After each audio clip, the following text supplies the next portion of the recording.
this episode with talking about Wissenland and and Sigmar. Oh, I went to a museum today, and they had a old-timey watch, which had it was like a little flip watch, but it was in the shape of a skull, and when you flip it open, it had a skeleton with an hourglass, and it was like made in like the 1800s. Hourglass and like a sword. I was like, oh, that's pretty cool. kind of appropriate. Yeah. Very climactic. Okay, so I guess only Sally bought a few XP. I mean, sorry, I bought a few willpower points. Well, in that case, let's start. Last time, we'll start with Jason and Sean. Can you guys please remind me, where were you? What were you doing exactly? I just had the notes open, and of course I closed them. But I believe what it said was that Vincent was bringing the what was his name? Walter Guildford. Gopford, yeah. Oh, Godford. Okay. And he sees Leopold.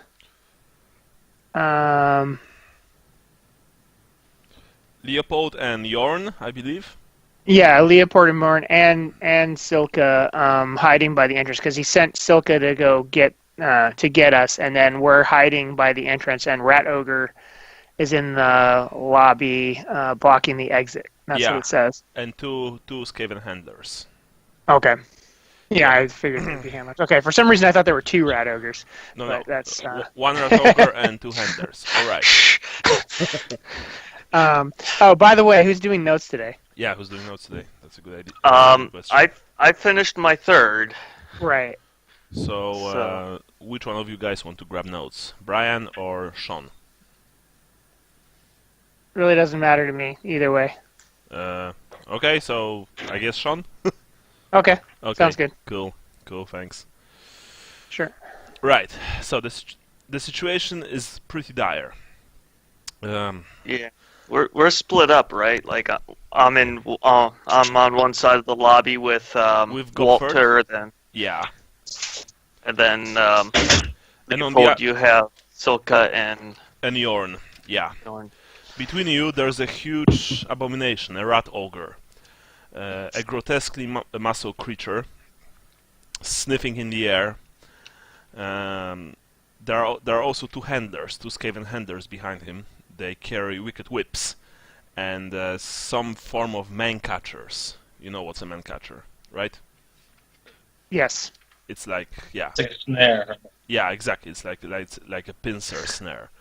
The Rat Ogre is slowly pacing back and forth.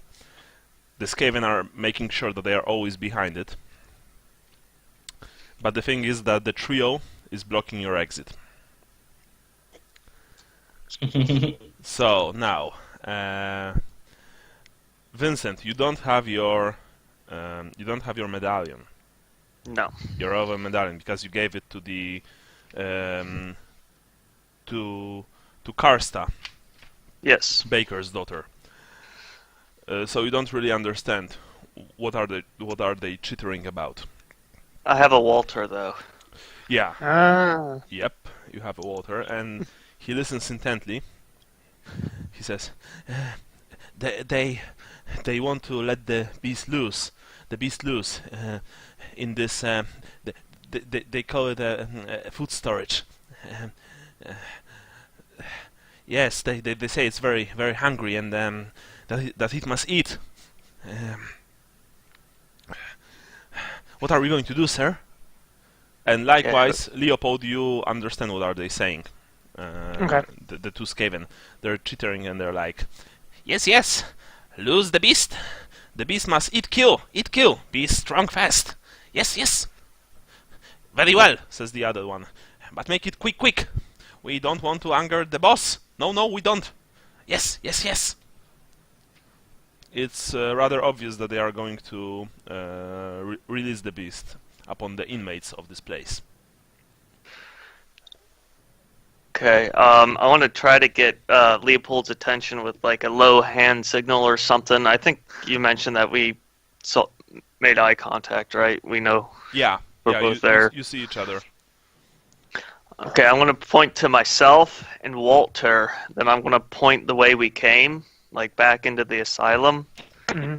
And then I'm going to, with my hand, kind of do the little talking hand signal. And then I'm going to point to the Skaven, and then I'm going to point to where we're going. And then I'm going to give a thumbs up, and then look at you for any kind of reply. Oh, then I wave my hand, then I point to you, and then I do the fingers across the neck, the Skaven. Okay. Thumbs up. Okay. Thumbs up. So, and then what does this mean? What does this mean exactly? Because do you want me to tell you what I think it means? yeah. I want to tell you what do you think it means? Okay, I think what it means is he's going back down the way he came to lead the ogre away, while we go and kill the handlers. Once the rat ogre leaves, that's what I think it means. Don't communicate it; just go with it. All right. So me and Walter are going to go back the way we came. You two are making your way back. Yeah. Back underground of the asylum. Okay. Mm-hmm. You are making your way very, very slowly. However, you suddenly hear agitated chittering. Leopold. Yes. You understand that. You Okay. understand what these things are saying. There! Look! Movement! To the left! Release the beast man! I mean, release the beast ogre! And of course, one of the Even Skaven don't know that they're Skaven. yes, one of the handlers is pointing to the direction from which Leopold and Goffert came, and the other one, without hesitation, prods the huge brute with its man catcher. The beast roars and charges towards the stairs. Vincent, you know what's going on? Yes, I am stepping out, old man. We got to move, and we're going to continue to move down the passageway, and I'm going to be looking for smaller hallways that might be too small for the ogre, or I don't want to get stuck in a room, so I'm kind of looking for long passageways, which might be, smaller catacomb style entrances. Sure. All and right. I'm running. All right. So you two are making your way deeper into the complex underground, into the complex of cells and solitary rooms. You are chased by a living nightmare, a horrible creature created by some dark science. It roars. It roars so loud that the walls actually shake. One of the Skaven, Leopold, you saw that, ran behind it, goading it all the way, while the other one stayed and is looking around suspiciously, to see if there are any more potential targets. However, it does not see you. Okay. At least for now. Okay. Just trying to think of what weapons we took off. Suke is saying we should go after the beast and help our comrades, while Jorn is saying we should ice that one and get out of here. What will it be, boss? Let's do both. Let's kill this guy, and then let's try to see if we can figure out how to help our friends get away, because we need Walter in particular. It's not Vincent, but Walter. No, of course, it's not Vincent. Jorn is looking at you, sideways for a few seconds, but then just nods. Very Okay. well. It's your funeral. Okay. Yeah, I understand what you're saying. I understand what you're saying, Bjorn. But we can't. We came here to get this target, and I think once we because there were other inmates in here, right? Other people locked well, up. yeah, locked up in a cell. You know that the Skaven are using this asylum as a basically, as an eatery. Right. Well, that's what I'm saying is that if we flood the area with tasty morsels, it'll increase our chances of being able to get out of here. So Silke looks at you horrified. That's inhuman. I'm not going to be well, part of this. it's just leaving our friends here inhuman. Well, no, but okay, anyway, we can save them. we gotta kill. We can save them, but Well, we don't have to kill all the inmates. And that's No, what no, we I'm are not saying we essentially going to do if we are to release them. Well, or if we don't release them, at least if we release them, we're giving them a fair chance. I like your, If they're just locked up in there, they're gonna be eaten, right? I like your point of thinking, says Jorn. Oh, Thanks, Bjorn. and by the way, it's Jorn, not Bjorn. Oh, I thought it was Bjorn. Sorry, No worries. Bjorn. Got it. Want me to Check. want me to ice that guy? Yes, I do. Wait here. In a display of stealth and violence, Jorn pounced upon the lone Skaven and buried one of his knives in its neck. With a shrimp, he pulled it free. Well, he got the point. All right, lead the way, boss.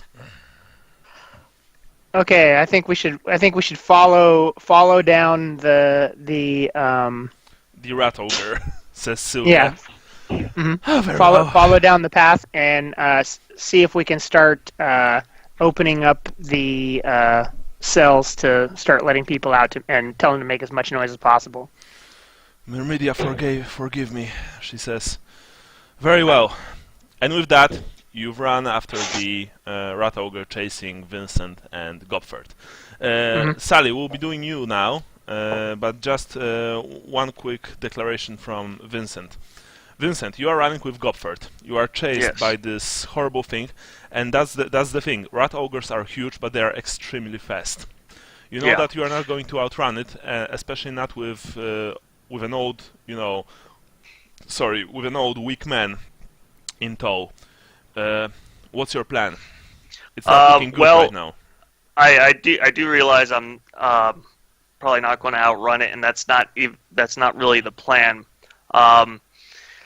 I want to find a spot where I could get around a corner and then and then send Walter ahead, so he's out of the fight, and then I want to ambush the ogre as I'm expecting to be followed up by 3 allies.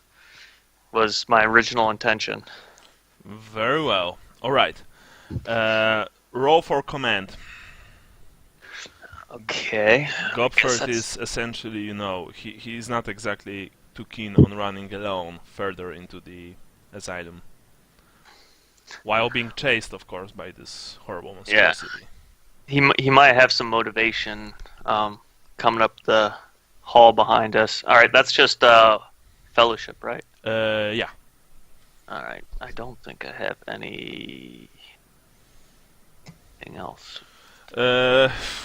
You are running, you are essentially panting heavily, you've tried to issue an order, but he probably didn't even hear it.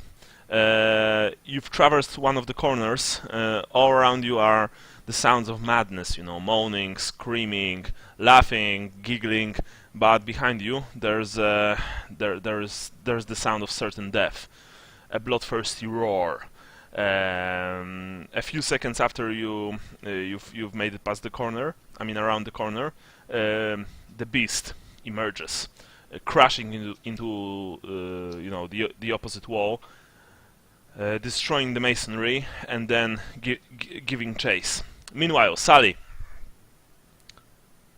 Brian.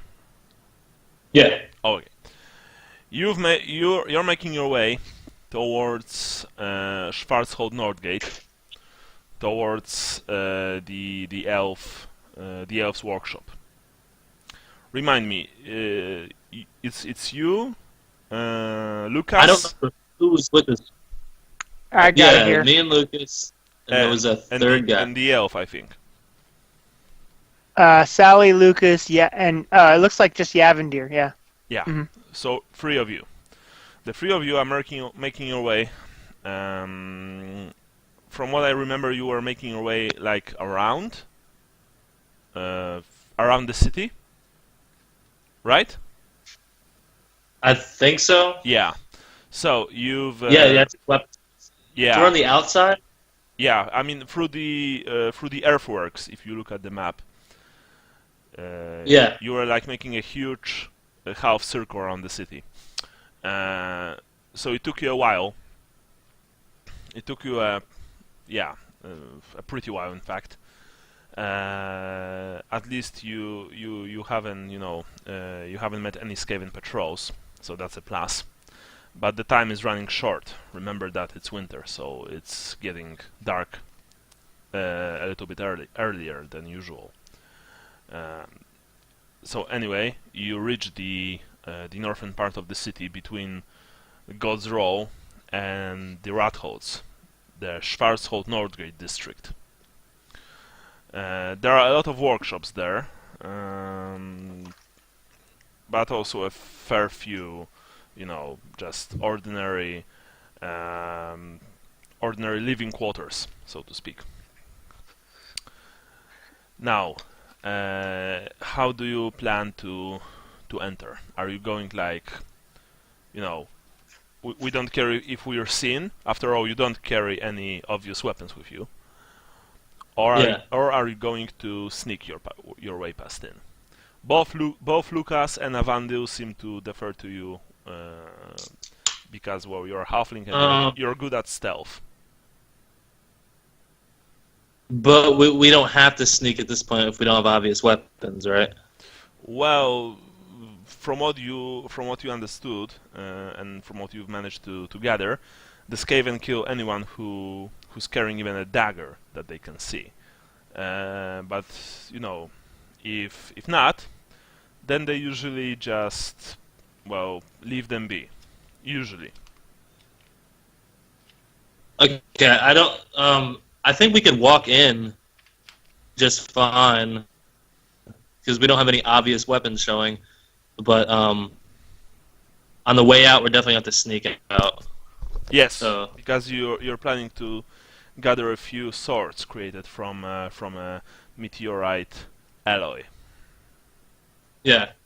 All right. So I think we just walk in low key, like not sneaking, but yeah, not like we have anything to hide either. All right. But are you going to like? Are you going to walk like tall, proud, or just downtrodden? Your head's down, looking on your feet. Downtrodden, because we're a conquered people right now. All right.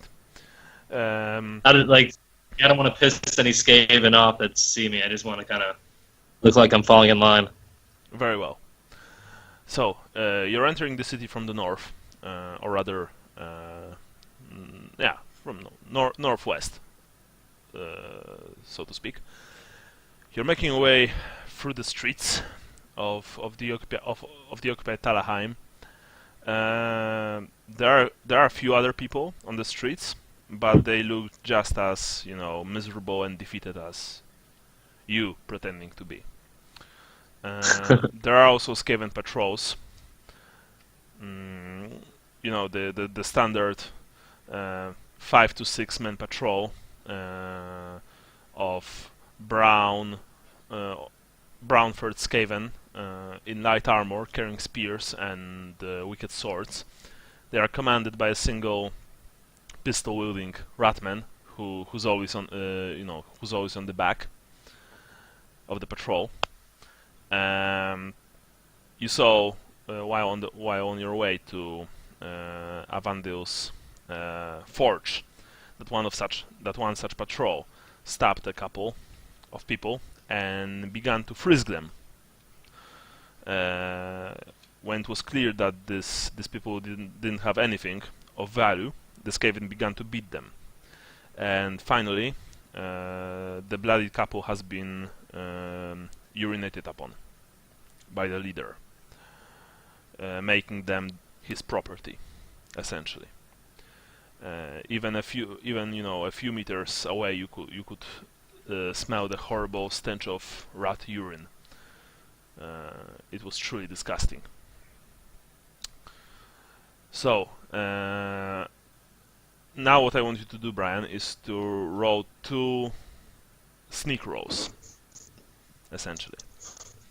If both of those rolls will be passed, not a single patrol will stop you.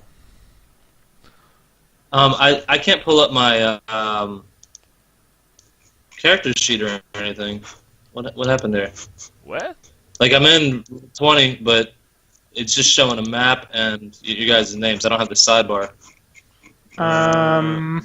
Well, there's this like button at the top of the screen. You can press it and the sidebar just appears. It's like a button with 3 lines. It's semi-transparent. Yeah, it's on the side above the scroll bar. Yeah. So there's a scroll bar on the right-hand side. It's right above that, underneath the arrow. Yep. To the left is the page toolbar button in blue. Yeah. Do you find it? No, I'm not seeing it. Okay. I might have to back out and get back in. I have your character sheet right now. Yeah, it should just be right where the scroll the right hand scroll bar is. It should just be up on. It's actually like right now I've got it. It's underneath, or it's floating on top of the scroll bar. I don't have any buttons except for the the cursor button and the magnifying glass and all that on the left. That's all I have. Yeah, I don't have any buttons. Weird. Okay, anyway, you have silent. So you don't have a scroll bar either? I have a scroll bar, but oh shit! What was that? Yeah, when you mouse over it, it moves over slightly. Yeah. Okay. Shit, I got it now. Oh, cool. Awesome. I'm like a 60-year-old man on computers, man. You gotta forgive me. So, what am I Internet rolling? is tubes. Yep. It's not a big truck.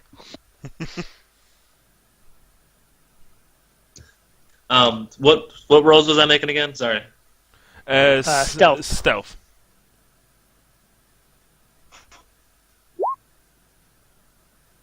Uh-oh. Yeah, I'm gonna use a luck. Okay, well, at least it wasn't botched. Okay, so now make a second roll.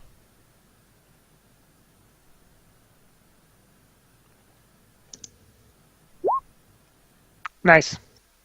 You did it? I don't know Yeah, if that he cancels got out. a really good success. Alright, very well. So, you're seeing... you're making your way towards the Avandil's workshop. The elf tells you where to go, where to take a turn, which side street is probably the best idea to use as a cover from the approaching patrols, because there are quite a few of them here. Eventually, he's in one of the smaller alleys. He whispers, "We are very close to my workshop. There are only 2 streets left. However, I can hear a big commotion coming from that direction. We should be wary, my friends." And he looks at you expectantly.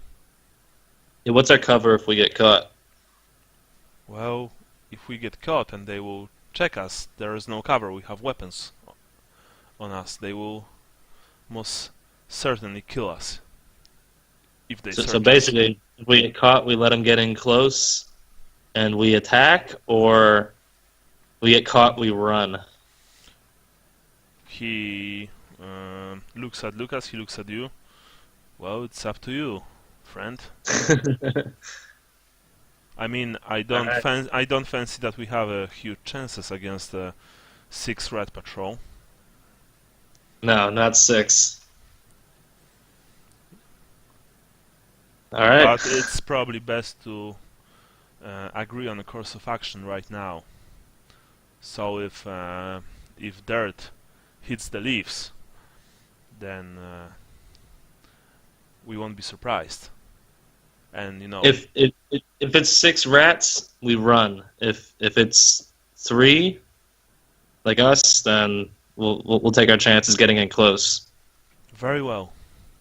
Lead the way, friend Sally.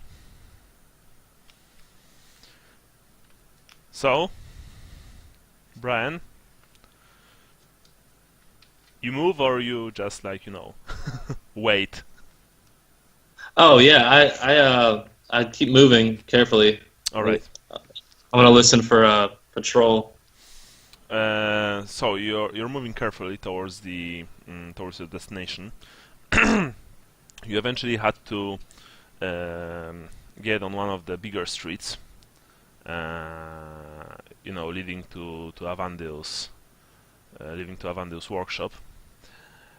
And just as you are making your way around the corner, you see a horrible sight. There's first of all, you hear Avandil saying, "There it is. There's my workshop."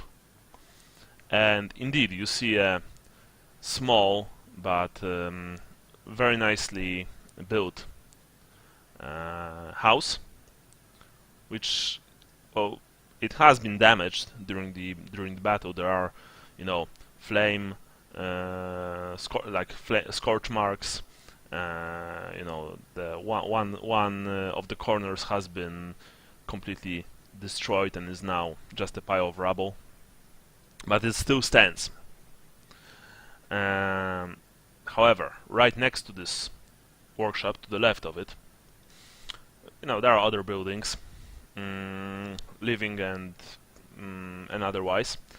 And in front of one of the buildings, there's a group of about 8 people lined up under the wall. They are facing a firing squad, essentially.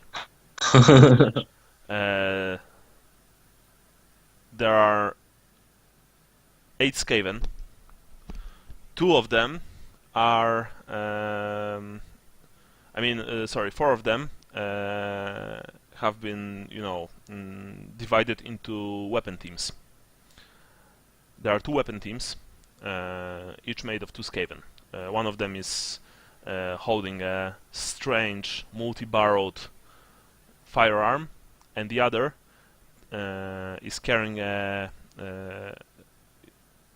kind of cylinder on its back, which connects to the weapon by a leather hose. Another 4 Skaven are ordinary, warriors. Actually, 3 of them are ordinary warriors carrying swords and shields, and the last one is a big black-furred brute in gleaming metal armor, carrying a wicked glaive. It also has a strange long pistol tucked behind its belt.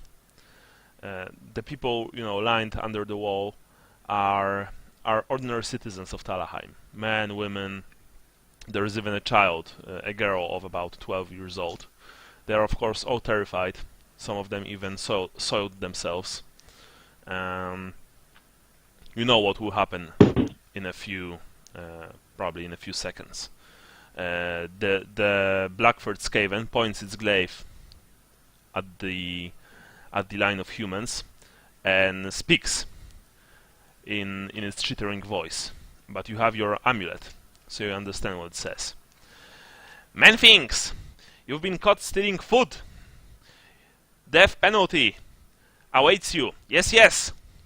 Any last words before we open fire, kill you all? It probably forgets that they can't really understand him. The weapon teams begin to spin the barrels. They're like...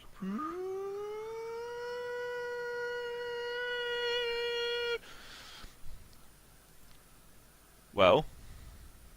What are we seen yet? No. You are... While to the... While the thing is firing, can we use it as like a cover or distraction to slip past? Yeah, probably.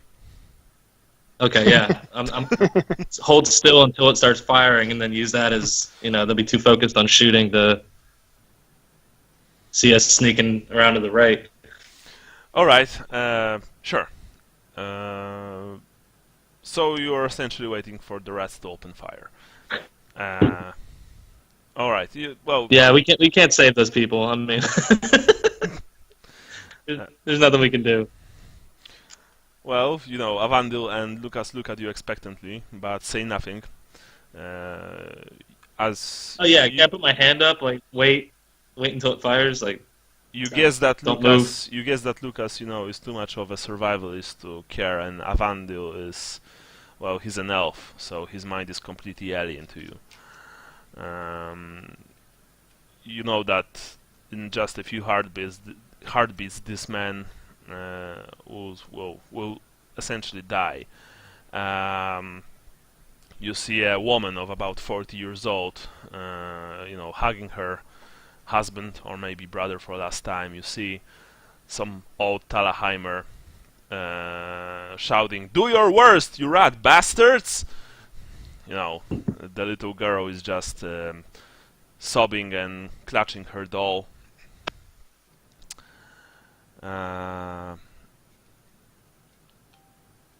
Well, in that case, the Skaven begin to fire.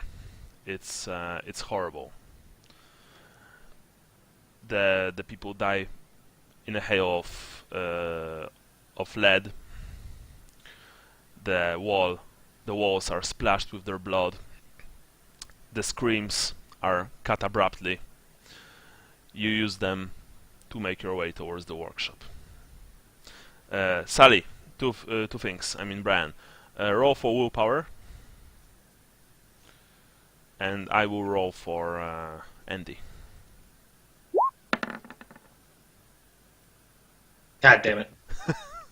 Yeah, well, I'm going to re-roll for Andy because he has points, and I think I've managed to do this. Okay, so, well, Sally did what he thought was right, but that still cost him some of his, I don't want to say humanity, because he's not exactly human. But, it's insanity points time. And Lucas passed, but only just. Vincent or Leopold, if you want, you can spend your luck points for Brian to allow him a reroll. Yeah, I'll give him one. Alright, Sally, you have a single reroll. Much appreciated. Here we go. Nope. God damn. Was this a botch? No. Alright, No. So another insanity point for you. So I have to roll now. Is it 6? Yeah. Alright, roll. Ooh. D100? Yeah. It's just a willpower test. Oh, okay. And I'm crazy now. Alright. So, Brian, I guess that... so, first of all, reset your, insanity points. You have 0 now. We'll go with the disorder that you've PM'd me, okay? Because I really like it. Okay. Yeah. You've made your way to the alley. It would probably be more interesting if we don't know what it is. Yes, that's why. Yeah. That's why I don't want Brian to tell you that. Alright. Basically, your insanities are a private matter. Mm. Brian, you make your way. Sally, you make your way to the alley behind the workshop. You can still smell the Ficeline and warm, freshly spilled blood of innocents. You can hear. Can I look back for a second just so I No, you have something you to think? can't. I mean, you saw it with the corner of your eye. You saw these people get mowed down by a hail of bullets, and that was the last. But I clearly know straw. how bad it was, right? Yeah, but you know that no one survived that. You can hear the Skaven chittering and screeching as they gather the corpses of the slain people and take them away, no doubt to be eaten. But people die so that humanity may live. Sigmar will know his own, as they say. Avandil is like, well, that was a good distraction. We are behind my workshop now. Hurry, friends, we must get inside and look for the swords. Man, he's heartless. Hey, that worked out really well. We should use that again sometime. I'm gonna need a minute when we get in there. It's like, humans only live for like a blink of an eye anyway. Yeah, mayflies, all of them. Well, of course, he's not saying that. Dirty elven fascist that he is. Anyway, there's really no point in breaking in because almost all of the windows have been destroyed. Avandil was obviously a very rich elf before the occupation because he had glass windows, and not just like animal intestines. I mean, you know that in the yonder times they used animal intestines as Dropped. yeah, exactly. Instead of The last thing I heard was there's no point breaking in because it's already exactly. broken down. So you're just getting inside. Inside it's a mess. It was quite obvious that the Skaven took every single piece of weaponry from here. There are weapon racks, but they are all destroyed, laying on the ground. The insides of cupboards, crates, and barrels have been scraped clean. Even parts of the floor have been removed by the foul ratmen. Avandil looks at you and with a curt nod says, "All right. We should split and search for the swords and any other weapons that we might find. But be wary, my friends. The enemy is still near. That distraction won't hold them for long." So let's keep very quiet. If we find any swords or anything like that, let's make sure we bundle them up in some kind of cloth or canvas so they don't rattle. He nods. And after that, what he does, is to just, begin to snoop around his own place. Bran, what this means is that now we are going to roll for search. Every roll is like 15 minutes. You know that it's probably a very bad idea to stay here for even a short time, because if the Ratmen would find out, they would probably just, kill you first and ask questions never. I mean, it's still a weapons shop, even if there are no weapons here. So my question is, how long do you want to stay and how many tests do you want to make? I want to stay 30 minutes at the longest, so that's like 2 tests, I guess. Alright, so what Like, this if we means can't find anything, that might time to leave. is that you're making 2 tests, as well as Avandil and Lucas. I'm going to roll for Lucas. On a batch, bad things will happen. Avandil can't batch this test, by the way, because it's his place. Okay. But you can, so please roll 2 times. Intelligence? Yeah, I mean, it's, it's a search test, so if you have your search skill, maybe on a plus 10 or plus 20, if you have it, then it's probably a good idea to use it. It just says rolling the dice. What the hell? Okay, there we go. So I found something, I guess. You've passed? Yeah. I did pretty well. Oh yeah, it's like 39 and okay, so that was a good rolling. Let's see now, Lucas. No. If we could find him in 15 minutes, I don't want to stay any longer than I have to. Yeah, Avandil did good. I mean, Lucas did good. Avandil did good. Man, everybody's doing good. Yeah. Well, all right. So what we had a total of 3 successes for 6 tests. That means that you found. Oh, I could get the tests. I only rolled 1 test. Yeah, I know. That's why I've. Okay. Oh, okay. Well, still only a single success on your part. Yeah. What this means? During the half an hour that you've spent on searching the shop, you've managed to find the bundle of swords, of finely crafted Tylian style gladii made by Avandil. They are all here. How many did I say there were? 4? You said 3. 3. 3 successes. Yeah. No. I mean 3. During our last game, how many did I said that they were? Oh, I'm not sure. I'll have to look that up.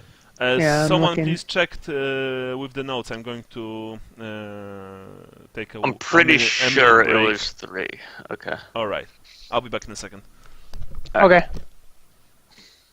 I think I have that in my notes.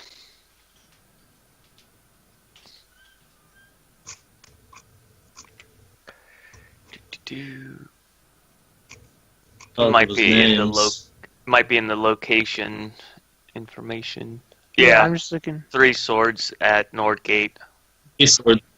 Okay. So we found everything. Yeah, well, he had 3 really nice swords. So, if there's other lesser nice Damn. swords, that might be worth. Was this really worth it? Well, they're like, I guess apparently they're highest quality swords that can cut through Skaven armor. Yeah, that was the idea is that they were, they weren't I lost magic my mind. swords, but they were able to pierce their armor.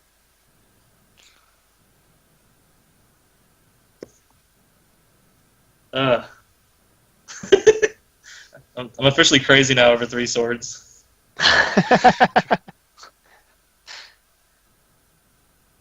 That's what I mean. Like, was this worth it? Like, really? It's not gonna win us the war. It's 3 swords. Well, I mean, to be fair, we knew it wasn't like a super cache. They were just very special weapons. That's all we knew. Yeah.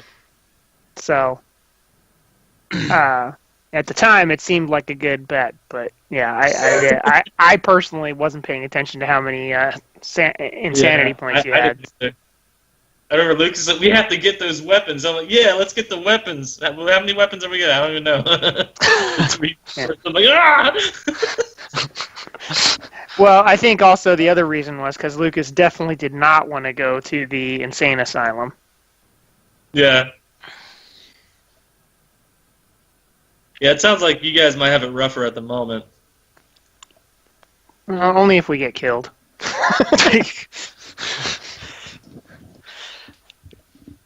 Which is likely, because I got my baseball swing ready for this ogre to come around the corner. I'm not sure how that's going to work out.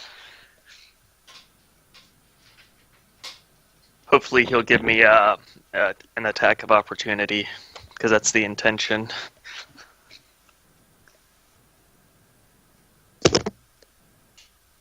So you have 2 guys with you, like 2 NPCs.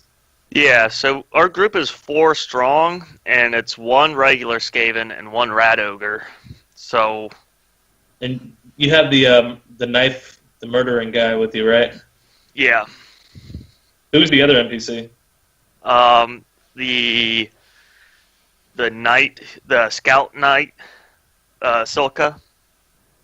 Yeah. So she's an archer type of character, I believe. Yeah, she's the Knight of Myrmidia. So, or Knight of the Verdant whatever.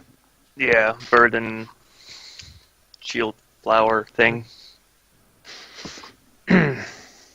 Yeah, I sort of like I personally thought it was a good idea to just.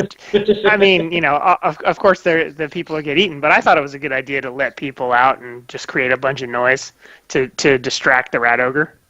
Yeah. Yeah, that's one way of looking at it.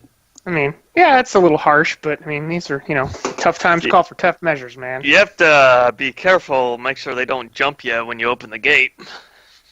That's true. That's pretty much why I decided to let the firing squad just shoot, because we couldn't have done it. You know what I mean? Like, No, there was no way. yeah. I mean, Like, I mean, the right thing to do was jump in, but the right thing is gonna get you killed. Yeah. Yeah. No, there's no. I don't see any scenario where you guys survived that. If you. Because even Yeah. if we kill him, it makes a ruckus, and patrols are gonna come from elsewhere. You know what I mean? I wonder if you just like quickly turned around and left, if that would have saved you an insanity. Yeah. That's, But Yeah, I then think again, just allowing it to happen is the insanity point. Well, I think we've all been through enough to realize what a fair fight is. That didn't look like one. Yeah. Like I did miss an opportunity though. Like he said, "You humans have any last words?" And I had the little token, so I could have said a one-liner and then hit him in the head or something. You know what I mean? So now that you are crazy, which we don't know about yet, can you still incur insanity points and become more crazy? Yeah. Does that stack? Yeah.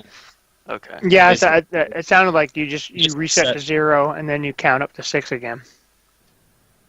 Okay.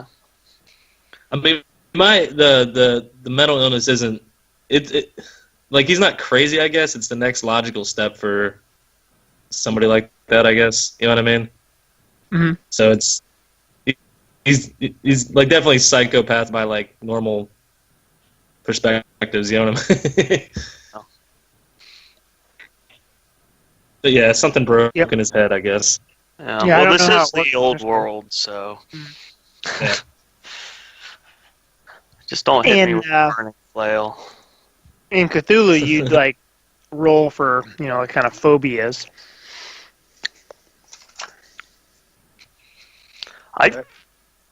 I'll have to see if there's any group that does the Cthulhu. That sounds real interesting. Never That's- played it, but it's Yeah. an interesting genre. Yeah, it's a similar sort of thing. It's everything's like, you know, percentile dice. Yeah, I much prefer that to the old D20. Yeah, I think that the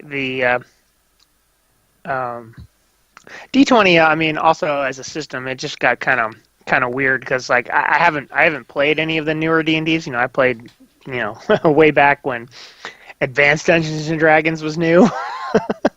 But what it looked like was happening was, and I think they've scaled it back in the 5th edition, but it's like everything was just getting like, oh, you need a 35 to hit, you know, and then everything was just like all these modifiers. Like, oh, I have a plus 14 to do this. And They just I- rounded everything up to the next 5. yeah, I just, it didn't make sense to me. I mean, the whole to hit armor class 0 thing passed me by. I don't even know what that means, but Yeah. I like And D100 because like you could sit anybody down that's never roleplayed before. Like I've run those scenarios in Warhammer Fantasy Roleplay before for like people that have never roleplayed and had no frame of reference. And it's easy because you're just like, oh yeah, you have a 60% chance of doing that thing. You know what I mean? Right. Like you don't have to know anything about it. Like Right. And you just pick it up, man. a 100 for a critical failure is much more reasonable than like a 20 or a 1, because like, you know, that's 1 in 20. If you do a game, you're going to be like, Oh yeah. you're going to be coming across that pretty frequently. It's got to be the same as this though. It works out. You know what I mean? As far as odds. Well, 'Cause- 1 in 20 versus 1 in 100, so it's 100. It's 5 times less likely that you're going to, you know, roll 100 I'm back. than the 20. All right. Like You've my chances of failing the willpower test were still 1 out of 20 though. You know what I mean? Or the botching anything with willpower. I mean, you know what I mean? Because it's like 55, 66, 77, 88, 99. That's 5. So Oh, it's still 1 out of 20. You know what I mean? yeah. It's just spread out. But now the incentives will be very interesting. Oh, we were just talking about like D20, like AD&D Versus- odds versus Yeah. this. Well, it's personal Like- preferences. Honestly, I always like the classic World of Darkness dice system the best. Mhm. It's probably the easiest Success. and most flexible one out there, I think personally. Hmm. But that's just me, Quick question. of course. So is there? I'm just looking. I got curious because I don't know how insanity works in this game. So I was just looking in the back in the insanity section.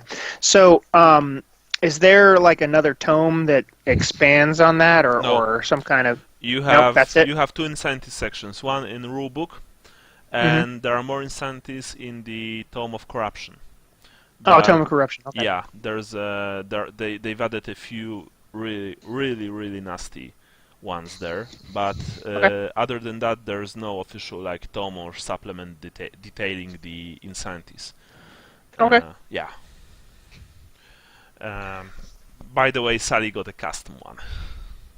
A custom one. Yes. Cool. Of his Well, that's own. what I was just saying. Yeah. We were talking about how in Cthulhu they have like a list of phobias that you roll against, and Yeah, that's actually really cool. And for example, Insanity is a big part of Hunter the Reckoning, my favorite classic World of Darkness game. Not just Insanity, but for example, AIDS and HIV as well. Because Huh. if you're like fighting a vampire who just drank from a drug addict, there's a rather big chance. Brian. There's a rather big chance that he's got some nasty blood, Sure. sickness or something. Anyway, Yeah. you've managed to secure the swords, and I guess that right now you're making your way back the same way that you came, right? Brian? Yeah. All right. Yeah, can you hear me? What? yes, yes, I can hear you, Brian. Yeah. Yeah. I can hear. Okay. Yeah.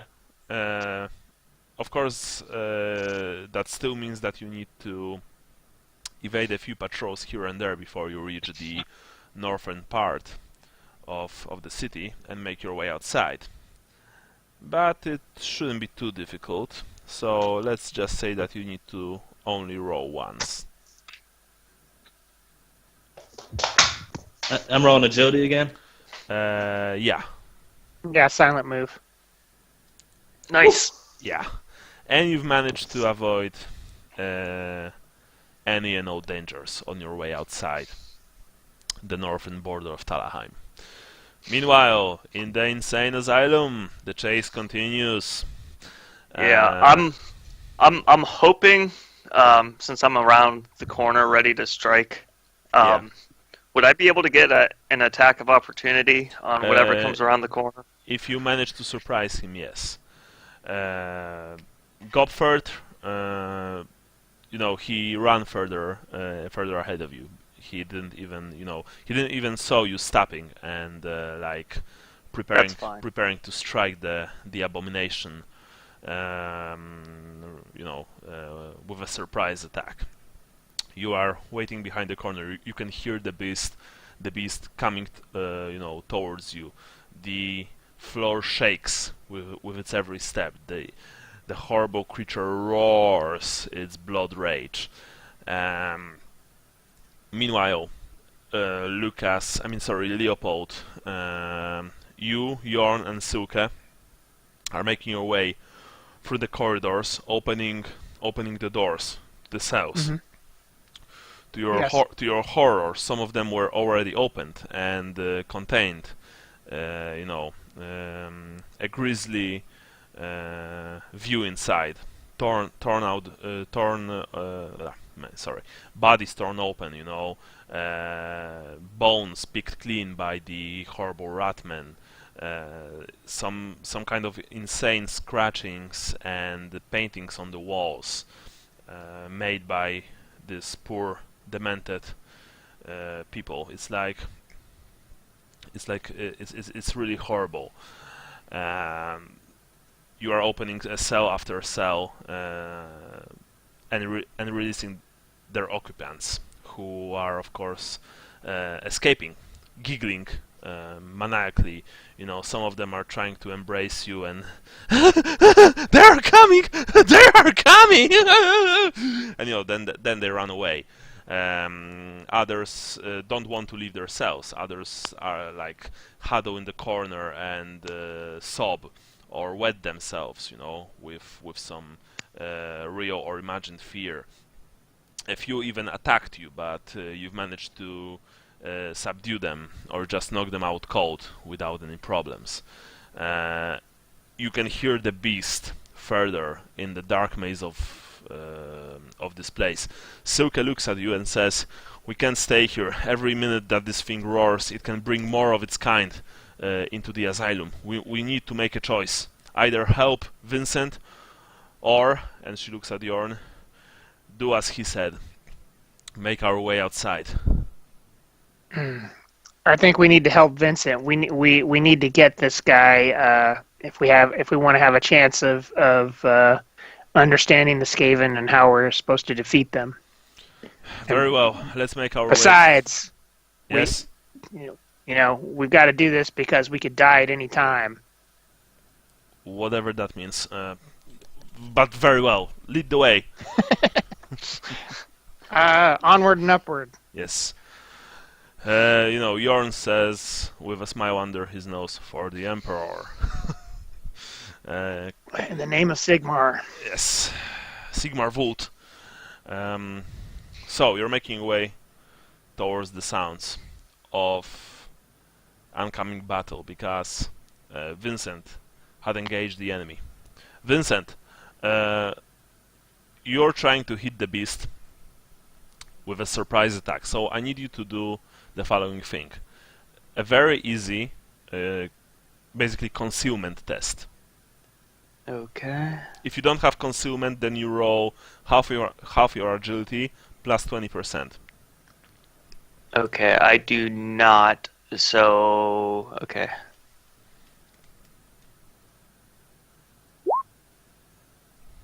Half plus 20, I think that is still short. What about plus 30? Oh. That would work. So let's make it plus 30. All right. Yeah, good guy, game master. So what you did? You've waited for the last possible moment to strike. You've sensed rather than saw the oncoming beast. You've readied your blade, and remind me, what kind of weapon do you have with you? I have the sword from the undead skeleton and a dagger. Alright, so you have your sword and your dagger in your hands, right? Yes. You've suddenly pounced on this creature. Now it can try to sense you, but since its intelligence is... Oh, I don't fucking believe it. I think it actually passed. Sorry. No, just kidding. You had a very easy test, so I don't think it passed. Nah. Interesting fact. Rat Ogres have intelligence of 12.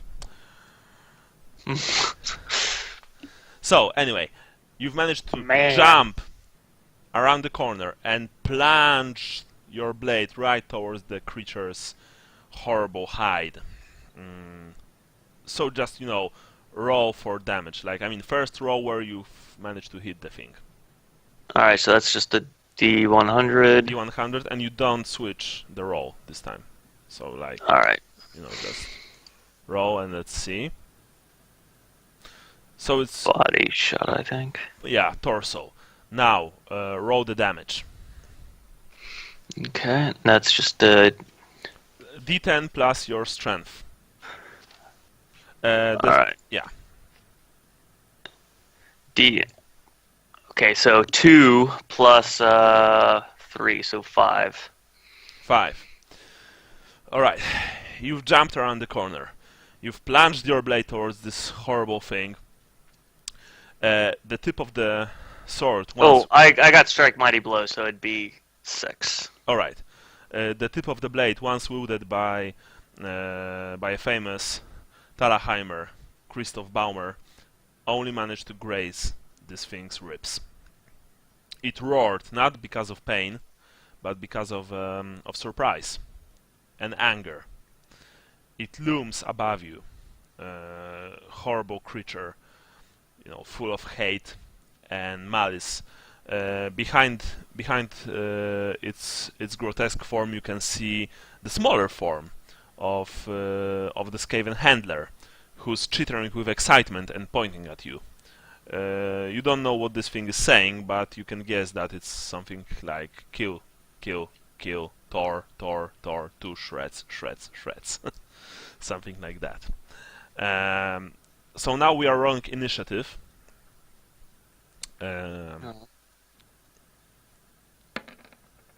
That's agility. Agility plus D10. Alright, so... Oh, sorry, I rolled agility, so I just rolled a D10. Okay, so that is 6. So that's 45 total. Alright, so... I guess I have... I guess it's 40 since I have mail. Yeah, you have mail.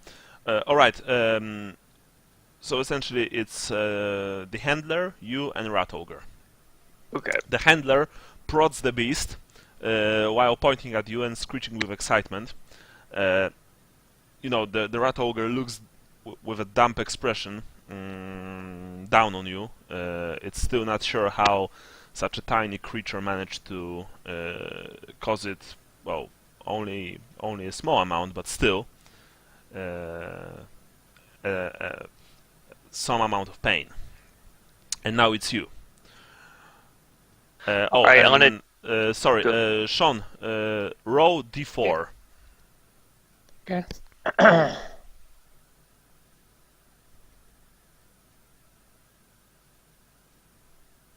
on low numbers.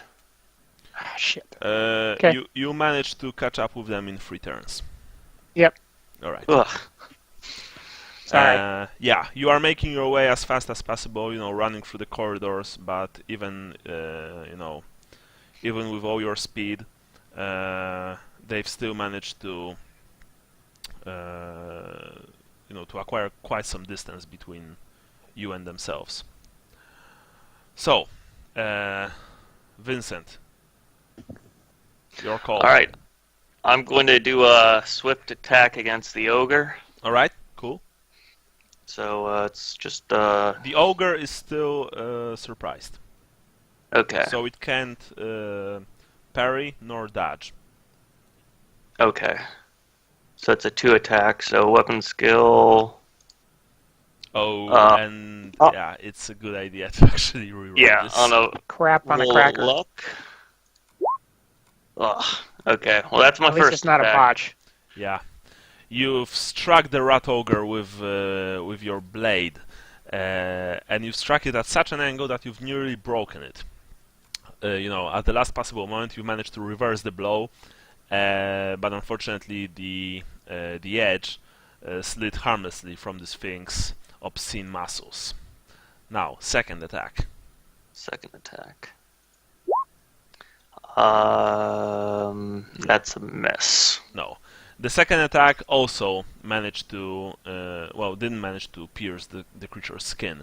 It simply, slid over over its ribs. Now this thing, like I said, this thing is still surprised, so it looks down upon you with idiotic eyes. And now we have next turn. So the first we have the handler, and he's going to try and urge his charge to do what he wants. Could he get around the ogre and I with the hallway as it is? No, the handler is not attacking you. The handler is behind the ogre, and he's actually prodding it with his stick, and he seemed to wake the ogre from whatever stupor it was suffering, because the beast roared with fury and looked down upon you with very intelligent and very malign stare. Well, intelligent as in hungry and bloodthirsty intelligence. But now it's your turn. You can try and defend yourself. You sense more than hear your friends coming to your aid, but who knows how long before they will reach you. All right. Well, with the image flashing across my mind of tiny rats burrowing into my gut, I wake myself loose and I do another swift attack against the ogre. Excellent. So that's a hit. Excellent. Now, however, now it can dodge.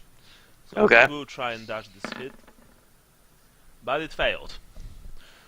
It moved too slow, so roll for damage. Okay, D10.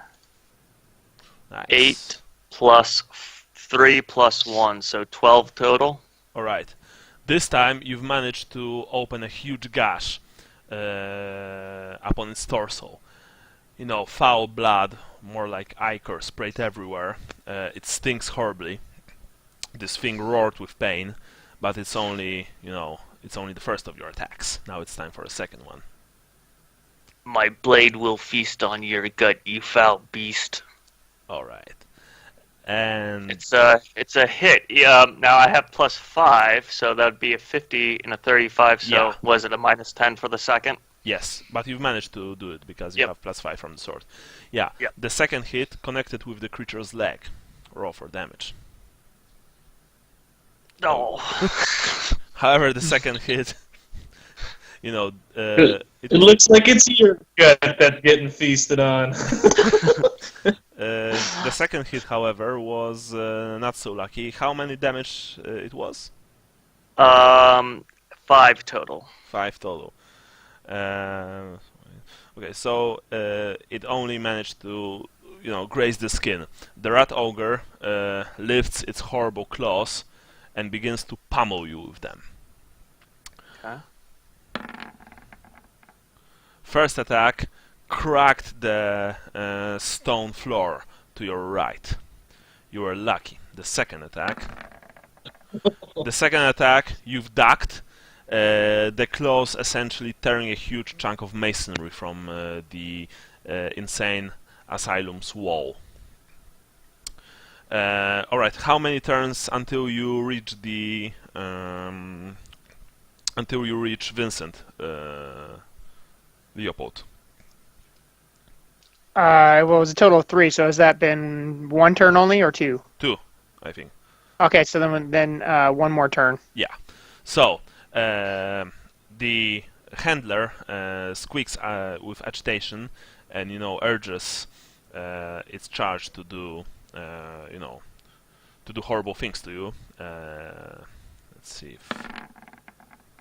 However, the Rat Ogre is just too engrossed in its own bloodlust and fury to listen to the puny Skaven behind it. You think you can use this fury to your advantage. Come on, roll. Yep, I'm gonna keep my silence, and then do a swift attack again. Alright, very good. Excellent. Nice. It will try to dodge. It is a fast beast, but it failed. Alright. Another slash over the torso. Okay, damage dice. Nice. 7 plus 4, 11. 3 plus 1. So yeah, 11. All right.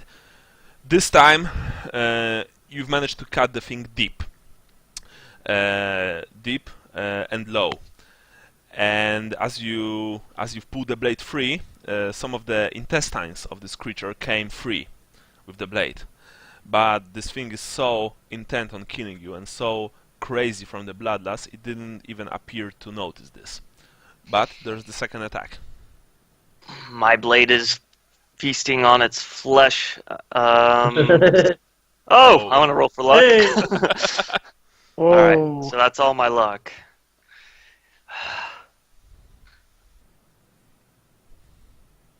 Alright, missed, but less horrendously.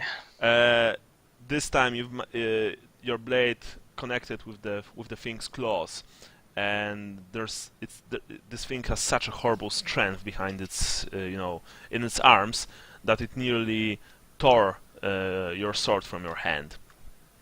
You've managed to keep it with you, but only just. And now the claws once again reach high and come crashing down upon you.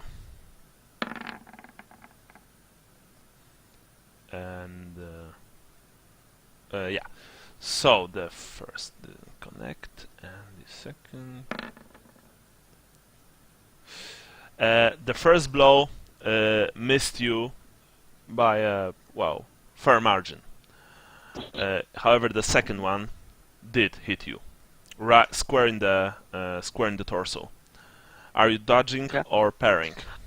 Now my weapon has defensive, so that gives me a bonus to parrying, right? Is that? Yes. I mean, dagger. Well, I have a sword and a dagger, and then the sword, if it's sword, best quality, has the defensive attribute. The sword, perhaps, but you were doing the swift attack. That means you can only parry with your offhand weapon. Oh, okay. So yeah, and you have minus 10% to parry because you are fighting against a Rat Ogre. Alright. That means that you're trying to parry blows made with essentially tree trunks. Okay. If you had a shield, then you would have normal, normal test. But with a dagger only, it's like minus 10%. Okay. Well, I guess I'll do dodge blow then, because All right. You don't have any minuses to dodge blow. All right. Anyone want to spend fate point for him? I mean, luck point? Yeah, I'll do it. You don't want it? No, save it. Save it? Yeah. All right. Okay, so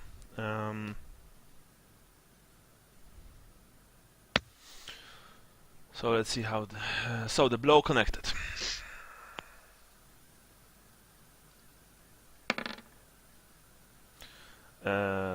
I wrote twice, so of course the first is the one that I wanted to roll. So it's 1 plus 5, 6. Total of 7 damage to the torso. Nothing goes through. Alright, for some reason, the Morris obviously watching you, the blow didn't even manage to scratch your skin. However, of course you did felt the horrible strength behind it. But you are in one piece. Meanwhile, Leopold, you and your companions traverse the corner and you see a horrible sight.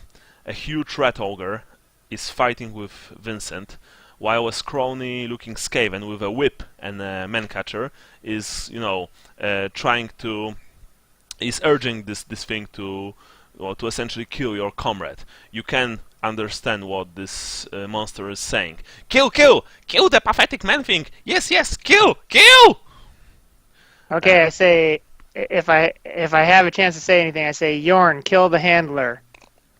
And then I, for Sigmar, and I pull out my hammer and my dagger, and I dive into the back of the Rat Ogre. Alright, so essentially this is how we are going to do it. Okay. You are charging towards the Rat Ogre. Past your left ear, a dagger flew and buried itself in the handler's in the back of the handler's skull. The thing just, went down like a sack of potatoes. Silke is with you, and you are charging together to aid Vincent. I'm not going to roll for her, but essentially both of you will get a plus 10% to your weapon skill and plus 2 to your damage because she's fighting with you. I think this, this will make things a bit easier and more, easier. Just, So, Leopold, you are last into the fray. Okay. So you're, so now since the handler is dead, we are going to make Vincent, you, and Rat Ogre. All right. Vincent, you see, you've heard the horrible squelch. And under the armpit of the beast, you see that its handler is falling to the ground dead. A wicked knife sticking from behind its skull, and you also see your friend Leopold, Bosselman, and the knight of the verdant field, Silke, charging towards the beast, weapons drawn. You feel elation. You feel that your God is really with you for sending you such fine people to help. So, what are you going to do? I'm gonna continue to press the attack. Excellent. So, swift attack it is. Alright. Unfortunately, the first attack was parried by the beast's claws, and the second attack was also parried by the beast's claws. I need to roll for the beast. No, the beast is intent on killing you, and unfortunately, right now only you. Leopold, That's fine. you can make a charge attack against the beast. Okay. You get plus 10% for charge and plus 10% for Vincent, who's fighting with it already. So it's plus 20%. Okay. All right. I'm swinging my hammer overhead in the name of Sigmar. Excellent. Begone, foul beast. Oh. You're still running at him. I'm You're almost assuming there. that the club is the same as that a club is the same as a hammer for all intents and purposes. Yeah, it is. It is. You're a lot more distance than I originally imagined. It's just a hand weapon. Boom! You've managed to strike it. It won't dodge because it doesn't see you coming. So roll for damage. Okay, so that's just a D10 plus 4? plus your strength. Yeah. I'll add the plus in there. Boop, boop, boop. Because I like technology. Of course. Of course, I'm tapping on the thing. It's not doing it. All right, so let's see here. Boom! Nice. Take that. All right, so you've managed to jump behind the thing, struck it with all your might. You've heard something crack in its back, but it didn't even roar with pain. It's so intent on killing Vincent. It's so mad with bloodlust that it doesn't even notice, being taken apart by you and Silke, who also plunged her sword into the creature's side. Vincent. The thing is trying to kill you, and it goes right for your head. All right. Dodge. I will. Yes, I will dodge blow. Where is the?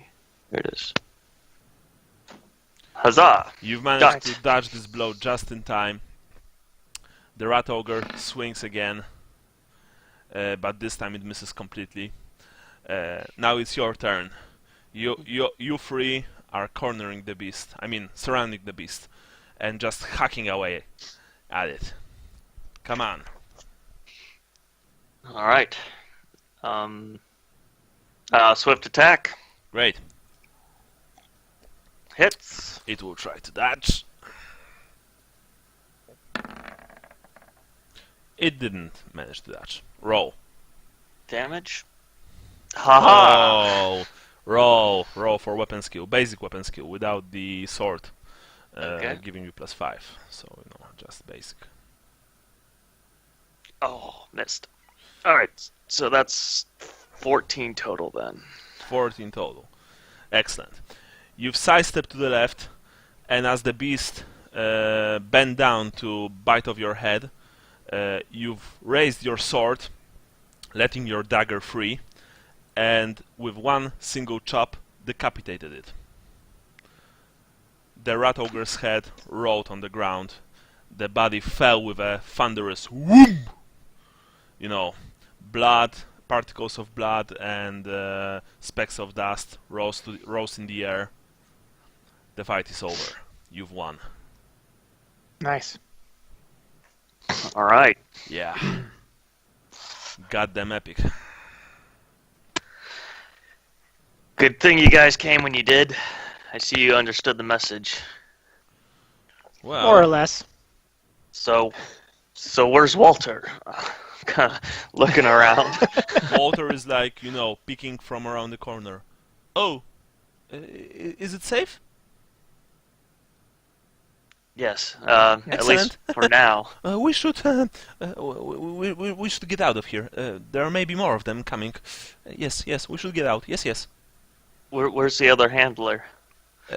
Well, we took care. Jorn took care of him already. Jorn raises the finger. Well, unfortunately, well, he stuck around. Oh, yeah. No. Point taken. Right. Yeah, it was nice to meet him. Silke is rolling her eyes, just, sweet Mermidia, can we go now, please? Your jokes cut deep. Yes, Yeah. right to the point. All right, I want to clean my. I'm going to look for a rag that is not something I'm not wearing, and that is not a. Well, yeah, I'm just looking somewhere to clean the blood off the blade. So and try to keep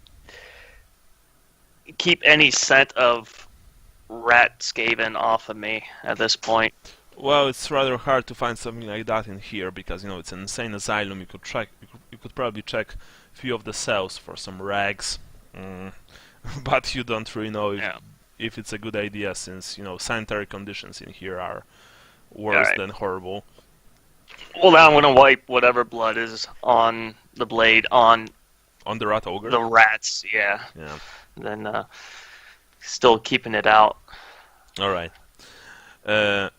You're making your way free with Gopfert in tow. You exit the asylum. It's already getting dark outside. It's time to return home. Gopfert, managed to snatch some rags from one of the open cells, and he uses them to conceal himself. He's mumbling that we must go far away from here. Yes, we must go far away from here before they will find us. Yes, they have ears and eyes everywhere. They are everywhere. Yes, they are. Ooh. We have a safe place, Walter. Excellent. Taking you there. Excellent. Take me there very fast, please. Yes. And I'm doing my best to channel my Jesse Eisenberg from Batman vs Superman. Actually, sorry for that. Anyway, you are making your way towards your safe house. So I would like one of you to roll for stealth. Essentially for silent move. Because you are not as inconspicuous as the other three. There are five people, and the Skaven will take notice if they will spot you. But it's an easy roll, essentially. So. Okay. I'll do it. I'll let you take point. All right. Excellent. You've passed. Avoiding more than a few patrols, you've managed to make it to your safe house. Well, after it became dark. You found Sally, Leopold, and the elf gathered around the table. 3 beautiful swords of clearly, well, different than imperial manufacture are presented on the table. They are a work of art. It's hard for you to even think about them being made by an elf. I've got kind of a smirk on my face, like I'm not impressed by him. Yeah. Yeah, you see Sally is smiling, Avandil is like taking this each sword in his hand and just checking the blade, checking if they are balanced right. He's mumbling something to himself in his strange Fey language. You don't really understand what he's saying. Lucas is just, minding his own business.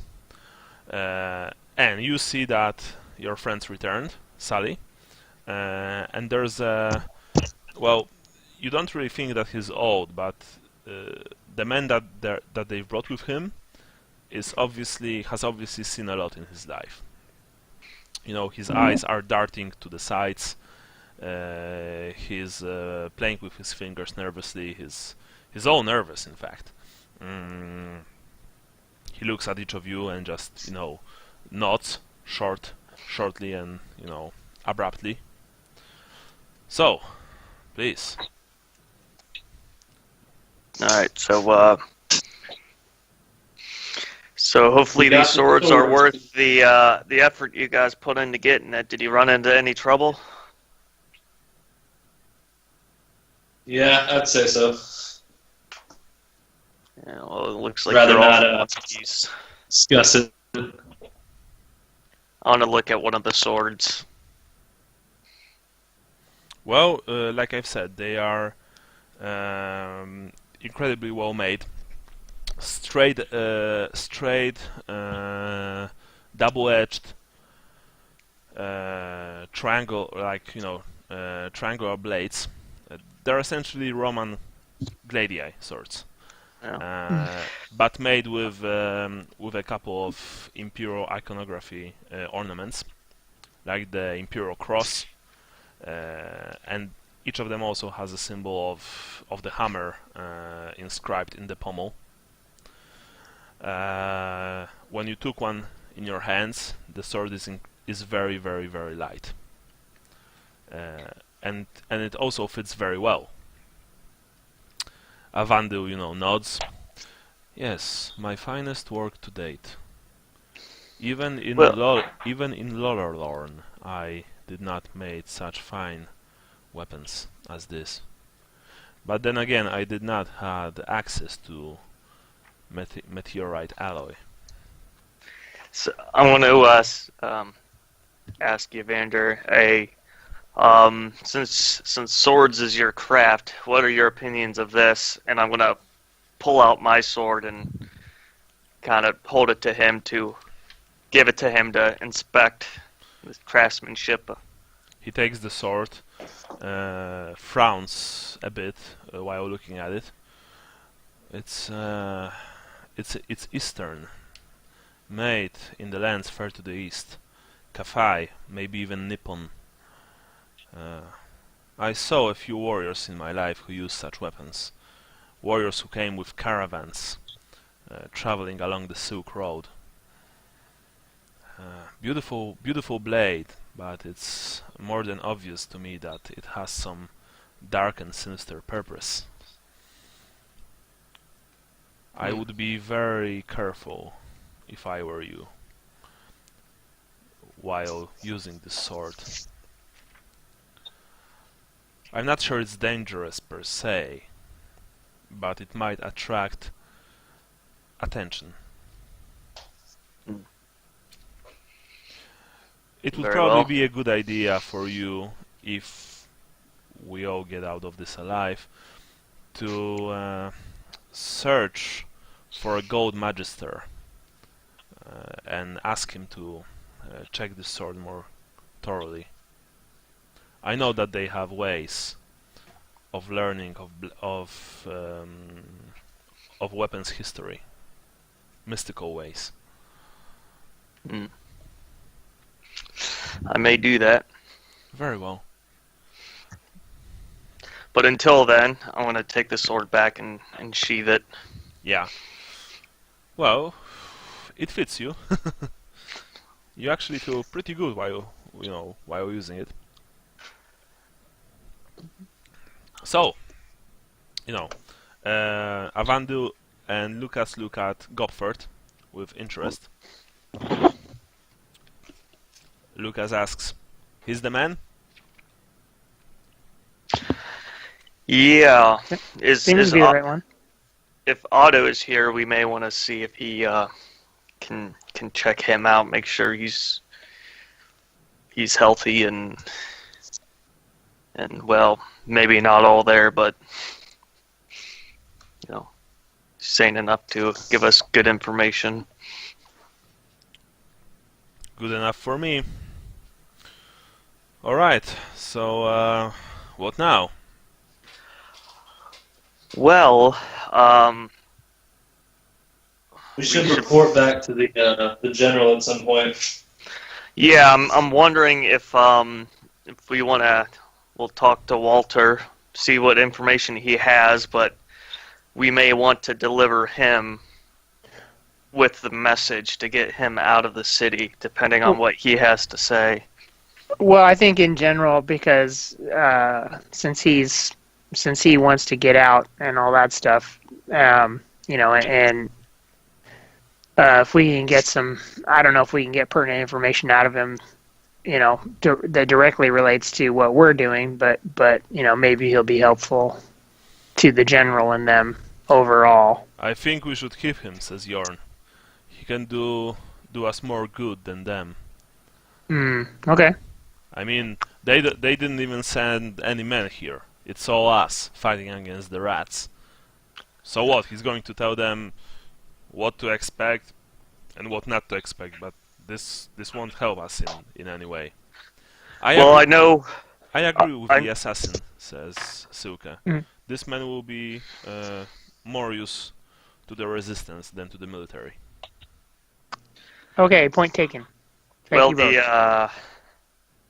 both. The general seems to have more knowledgeable about this enemy than we do, so if this guy has a piece of the puzzle and I don't have any pieces. We are all pieces on the grand board of the Ratmen, says Gopfert.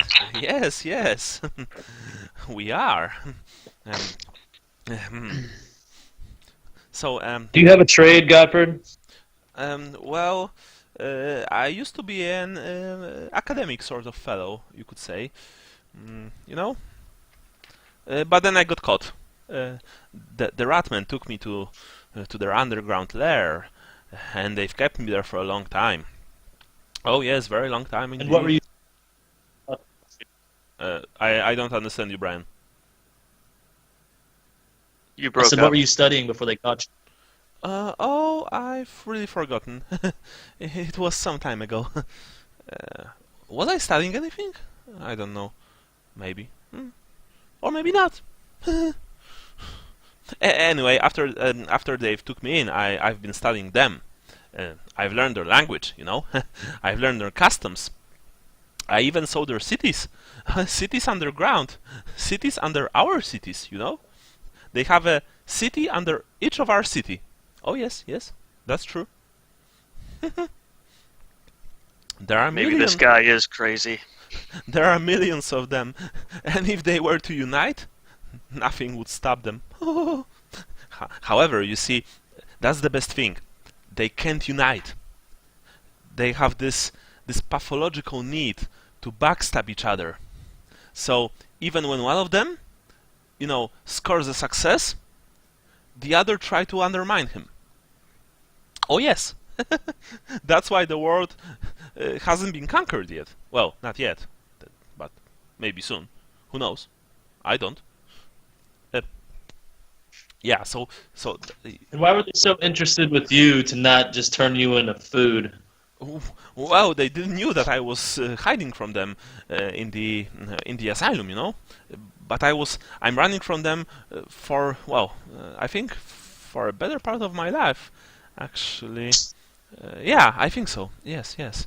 Anyway, I went to Kislev, and they found me there. I went to Tylia, and they found me there. I went to Estalia, and they've also found me there. So I've decided to return here. And they've also found me there. Found me here. No, there. No, here. Blah, blah, blah, blah, blah, blah, blah, blah, blah. This might be another reason why we don't want them hanging around here. Oh no, I'm completely harmless.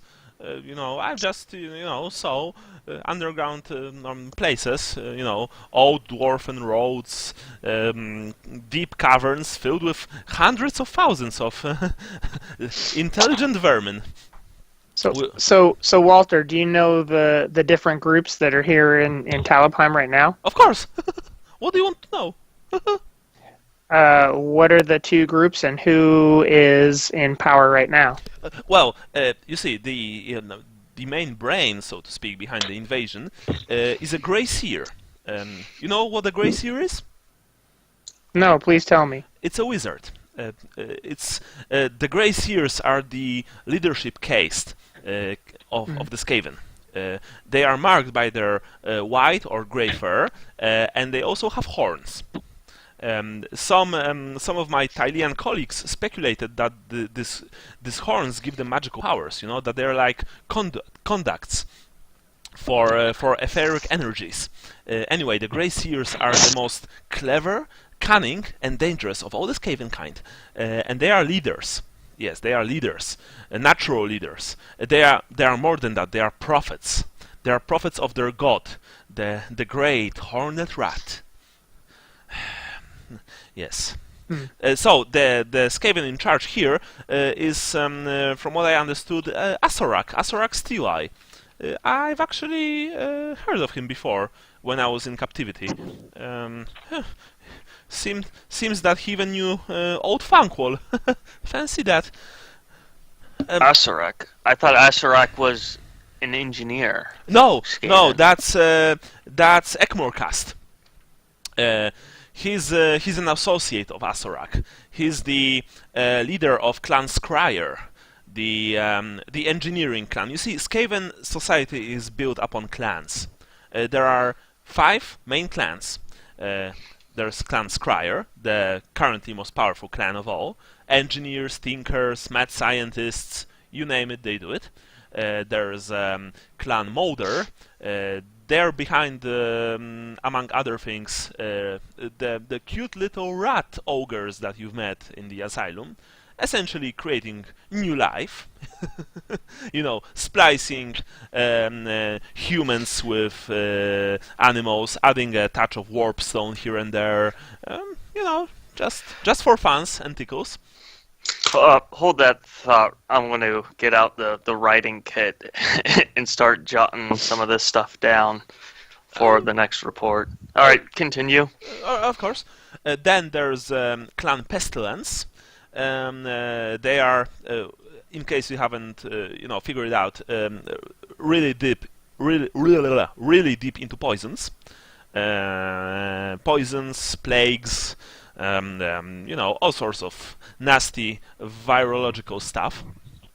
And they're in the Talos now, correct? Yes, the Asorak actually allied himself with Nourish, the Superator. He's what the Skaven call a plague priest. Their leadership caste of the Clan Pestilence. However, it seems that Asorak betrayed him, which isn't really that surprising given how the Skaven work. Yes, and finally there's the 4th clan. Oh, I said that there were 5, where I lied. Anyway, there's the 4th clan, and he whispers with abject terror in his voice. Clan Eshin, the Assassins. Killers without compare. They've learned their dark crafts in the Far East, training in Cathay, Ind, Nippon. it is said that they can kill with a touch, that they can run faster than a galloping horse. I've saw their handiwork. Killers all. No one is safe from there. Not kings, not emperors, not rajas, burgomeisters, princes, sheikhs, sultans. No one. Well, anyway, yeah, so these are the four clans. Four clans. But there are many hundreds of smaller clans, some of them working for the bigger ones, some of them trying to ascend into the Council of 13. The Council of 13 is the government of the Skaven. They rule them all. Yes, they rule them all, and they only answer to their god. In fact, there are only 12 Skaven in the Council of 13. I don't know if you know this, because the 13th place is always empty, because it waits for the Hornet Rat to actually come and sit at the head of the table in Skaven Blight. Much like, there's always an empty throne in every Sigmarite temple, in case Sigmar would manifest himself and decide to take a seat. Praise Sigmar. Yes, praise Sigmar, yes. Karl Franz. Karl Franz.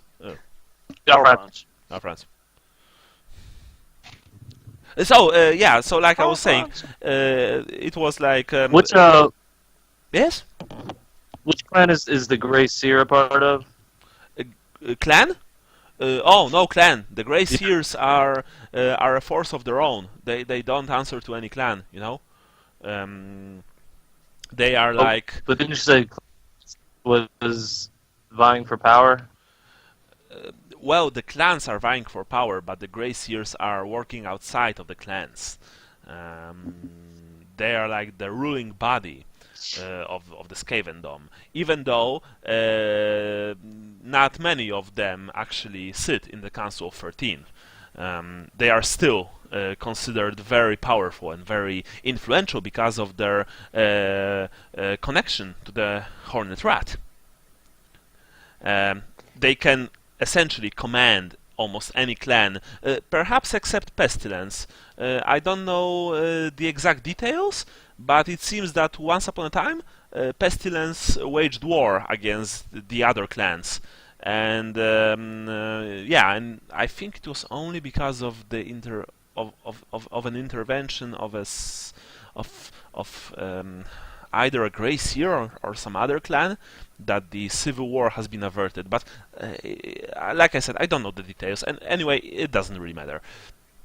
What you need to know is that in here, Asarak Steeleye is the overall leader. Ekmorkast, the Warlock Engineer, is his second in command, although I do think that, I presume that either of them will eventually trying to kill the other one. There's the third one, Neurish, but he's he's out of the box, so to speak. Yes. So we could either try to make Astaroth look weak somehow, or you can always try to you can always try to work something out with Neurish. Well, here's a thought. Just spitballing here. What do you think if since we have somebody who's good with blades and stuff like that, assassin type stuff, if we somehow try to make it look like Azarak has hired the Eshin assassins to kill, or Ekmercast has hired the assassins to kill Azarak, and start a war between the engineers and Azarak's people. Oh, that is a very interesting idea. It will be hard to do. Does Clan Eshin have a certain way that they kill? Well, Do we have to make it look a certain way? Well, I think we've seen it in Talagad. Mm-hmm. with the apothecary. With the knife in the neck. Yeah. They do love their exotic stuff. Blowpipes, throwing stars, poisons of all sorts, but their most iconic weapons are whipping blades, says Gopfert. You see, Ashen assassins use wickedly carved knives or swords similar to the one that you have, and he points at you, Vincent. But the thing is that they're made from warpstone, or at least are laced with it, and in such a way that they are whipping poison. Even a single scratch from this weapon can kill a fully grown man in seconds. Could we get our hands on some throwing stars or weeping poison to leave on Actually, patrols that we attack or something? A word of advice: don't touch the warpstone. It's not a good idea. I mean, Grey Seers eat that stuff, and it helps them cast magic. But in normal humans or elves, and he looks at Avandu, No, but it causes rather unpleasant changes. If you know what I mean. Silke, Sounds like some of the horror stories I heard in the tavern. Silke looks at him and you. I think he refers to... well, I mean, I've heard about this warpstone when I was serving with my order. Apparently, human sorcerers and warlocks are using this stuff to help them channel their powers, but it's highly mutagenic. If one is not careful with it, it can cause very aggressive mutations. Although I've only heard about it, I've never seen this stuff myself.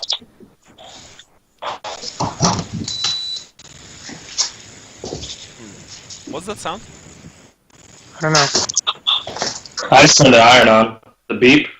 Yeah. Yeah. Then the microphone stayed on for a while. So, well, this guy has a lot of information that I've never heard of. Look, you want to know what's the best thing about this invasion? Because What's that? you all seem to be focused on who's leading what. Well, the best thing is that Talabheim is almost unoccupied right now. Really? Yes, because you see, the Skaven... He's what? Most of the invading force is underground. It already moved to Undgreen Anchor and the tunnels leading to other Under Empire cities. You see, the Skaven, they hate open spaces, they hate open terrain, and they hate being under the open sky. It makes them very, very, well, let's just say, agitated, they don't feel good about it, these kind of things, right? So, I presume that right now, there may be less than half of the original invading force in here. Well, of course, it still means that it's probably around, and you see that he began, counting on his fingers, mumbling himself, about 10 to 20,000 ratmen occupying this city. But I would guess that it's about 10,000, maybe 15. Still a lot less than, than were originally here. And if you manage to kill the leader, and the leader being Asarak, then it's like game over for them. They will tear themselves apart for because of the infighting and grab for power. Vincent, you're writing this down, right? Of course, Yes. Of Yeah. course, killing a Grey Seer is almost impossible. Not only because they are incredibly powerful sorcerers, able to destroy entire regiments by their own, but also because they are very cunning and very smart. They usually don't stay in the same place, more than one for more than one night. They usually have a huge amount of bodyguards nearby, and they are don't want to say trustworthy because such thing does not exist in the vocabulary of the Skaven, but they are almost trustworthy. Storm vermin, the Blackford killer Skaven, the elite of the elite of the Under Empire, usually attend to them. And they are killers without compare, let me tell you. Oh yes, yes. But anyway, cut off the head and the body will die. One way or another. Have you, I guess he seems pretty knowledgeable about what's been going on here. Has he just been overhearing people? Is that how he's getting this knowledge? You're asking me? Well, my boy, I've seen this thing happen in dozen other places throughout my life. I've been to the Under Empire, for probably a few decades while I was their slave. I know how these things work. I know how these things think. I've seen their handiwork in almost every possible way. I've learned the language. I've heard that their cities stretch from the Lustria in the far west to the Wei Jin in the far east. They are everywhere, and they usually work in a very cunning, very thought out manner. They're not stupid. They're not beastmen. That's the thing. That's the thing that our witch hunters know, but they're not telling anyone, because if common man would know that right under his feet there's an army of millions of intelligent rat creatures with technology far surpassing even that of the dwarfs, what do you think would happen? There's a second Outdorf under Outdorf, filled to the brim with murderous rat mutants. What do you make of that? Oh, and by the way, Terrifying. There are many humans that work with them. You know? If you know... With them? Of course! If you know where to ask, you can get your hands on excellent narcotics provided by the Ratmen. If you want to have your political rival eliminated, why not ask a national assassin? If you want to... What's this third in command's name again? Nelshid or Nelrich, the Superator from Clan Pestilence. Now he's no longer in third command. He's been ousted and he's stuck in the Talos, correct? Yes. He's essentially being besieged by his. Well, it's not exactly nemesis. besieged. If I know my Grace here, and I know them pretty well, says Gopfert, Asorak is essentially playing with him. He knows that Nelrich won't be able to escape, and he won't be able to pose a serious threat to him. So the thought of his rival festering in the Talos actually makes him, I would hazard a guess, happy. You know. So maybe he would be willing to work with us. Probably he would. I mean, you know, every Skaven would love nothing more to just backstab another one, even if it meant working with humans. I won't allow it, cries Silke, and slams her hand on the table. We are not going to work with these monsters. And if anyone even proposes such thing, I will kill them where they stand. Now having them kill each other sounds like a novel idea if we can somehow spin that. Tell me, Vincent, would you work with hordes from the north if it would mean that Talabheim would be free? Would you sell? I'm not saying work with them. I'm saying coax them into killing each other by other means, not negotiating with them. By other means, yes. Other means as staging ambushes and making it look like the other party. Those types of means. Well, says Gopfert, there's just one little problem with that. I mean, the idea that you have, young sir, is pretty good, but you need to ask yourselves, why exactly are Skaven here? And what are they planning to do? Well, we were hoping you would shine some light on that, actually. Yeah, that's your area of expertise. Since you know them so well, what do you think they're doing here? Oh, well, let's see. I'm grabbing a new sheet of paper. An occupying army inside the most impenetrable fortress city in the Empire. What do they plan to achieve? They won't be able to hold it forever. I mean, let's face it, there are too many of them to survive here for more than a few months, even if they would hit every single person in the city. But then there's this little fact of them building war machines. Siege engines, essentially. Catapults, cannons. I mean, the dwarves have flying machines in their arsenal. They have, cannons that are much more accurate and powerful than ours, but the Skaven have energy-based weapons. I saw them at work. What's energy? Well, what's that mean? Let's just say that they have cannons firing lightning bolts. Yes, lightning bolts that are able to tear steel like paper. Why? See, that's something. Why would they be building siege engines within a city that they've already taken? Silka says, with a horrified look on her face, to fire over the wall.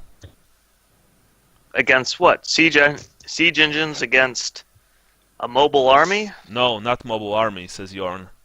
Didn't you said that our commander-in-chief, whoever he is, sent for reinforcements, for a relief army? Yes, but siege engines against an army? Silka says, I know about the troop movements, Empire troop movements. Most of the Empire army that fought in the north will be coming back not far from here. If they will hit the summons of our general, they will probably break camp right outside the city and prepare to lay siege to it. They won't be a mobile army then. Exactly, says Gopfert.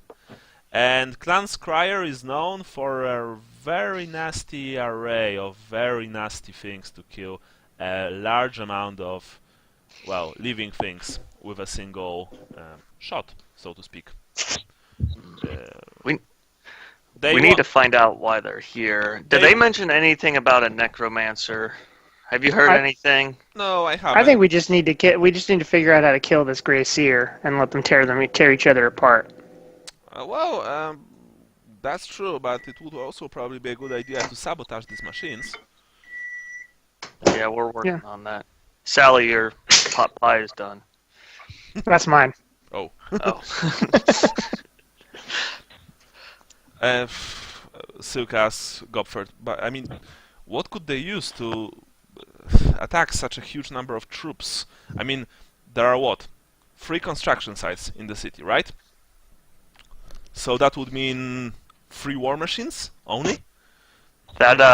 What's that obsidian tower? Oh, that obsidian tower. What is that made out of? Anything that the Skaven might find useful in their technology? Poison wind, says Gopfeld. What? They are going to use poison wind, like the globes that the Scryer shock units are using. The Scryer have these troops. They're called globediers in their language. Essentially, ratmen lobbing spheres filled with poison gas. If you even get a single whiff, you'll die horribly, coughing on your own blood. If they are creating war machines here, and they have a warlock engineer from Scryer, I guess that they are going to use poison globes, but on a scale much, much bigger than your ordinary handheld variety. Yeah, but that doesn't answer why they're here in Talabheim. Think about it, man, says Gopfert, rubbing his nose. Most of the Empire army, returning from the north, already decimated, will lay siege to Talabheim. It will be fired upon by the Ratmen. The gas will kill most of them, if not all. They won't be even able to predict the Skaven plans. They won't have time to react. They won't have time to fall back. They will be dead after a single salvo. And trust me, Skaven engineers are very good at pre-shooting. I saw that myself. So what will happen to the Empire after most of your army has been dealt with? The Skaven will emerge under every single city, after every single village, an army that will sweep through the Empire, conquer everything, kill or enslave everyone. It has been done once before, 1,000 years after Sigmar united this place. They've done this once, in 1111, during the Black Plague, which of course they've engineered. Where? Everywhere! The Empire fell to its knees! Of course, you won't learn about it in history classes because, well, it's not a common knowledge. And even Mandred Skavenslayer, the emperor who broke the occupation and managed to free the place from the Ratmen, is nothing more than, a folk tale about an emperor killing big rats. They will do this again, and this time they will win. So the engineer. I guess that globes. Asorak has contacts in the Under Empire. Once he'll give an all clear that your armies have been dealt with, the massive assault from all angles will commence. The Empire will cease to exist.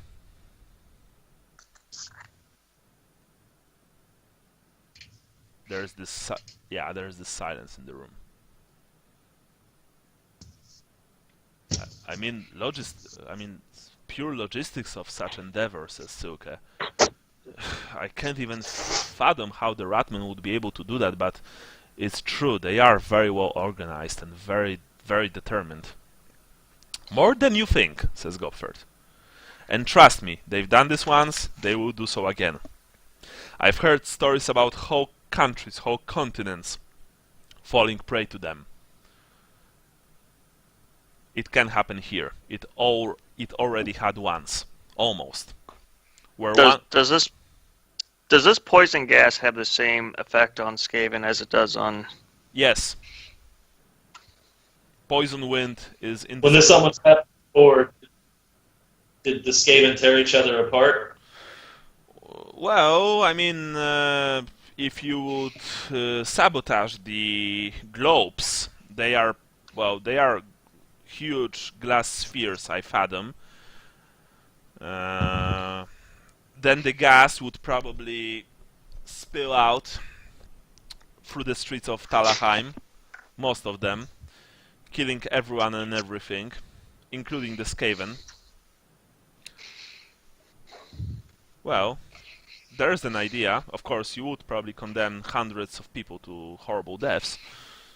I would imagine that they would be producing this stuff, not on the surface.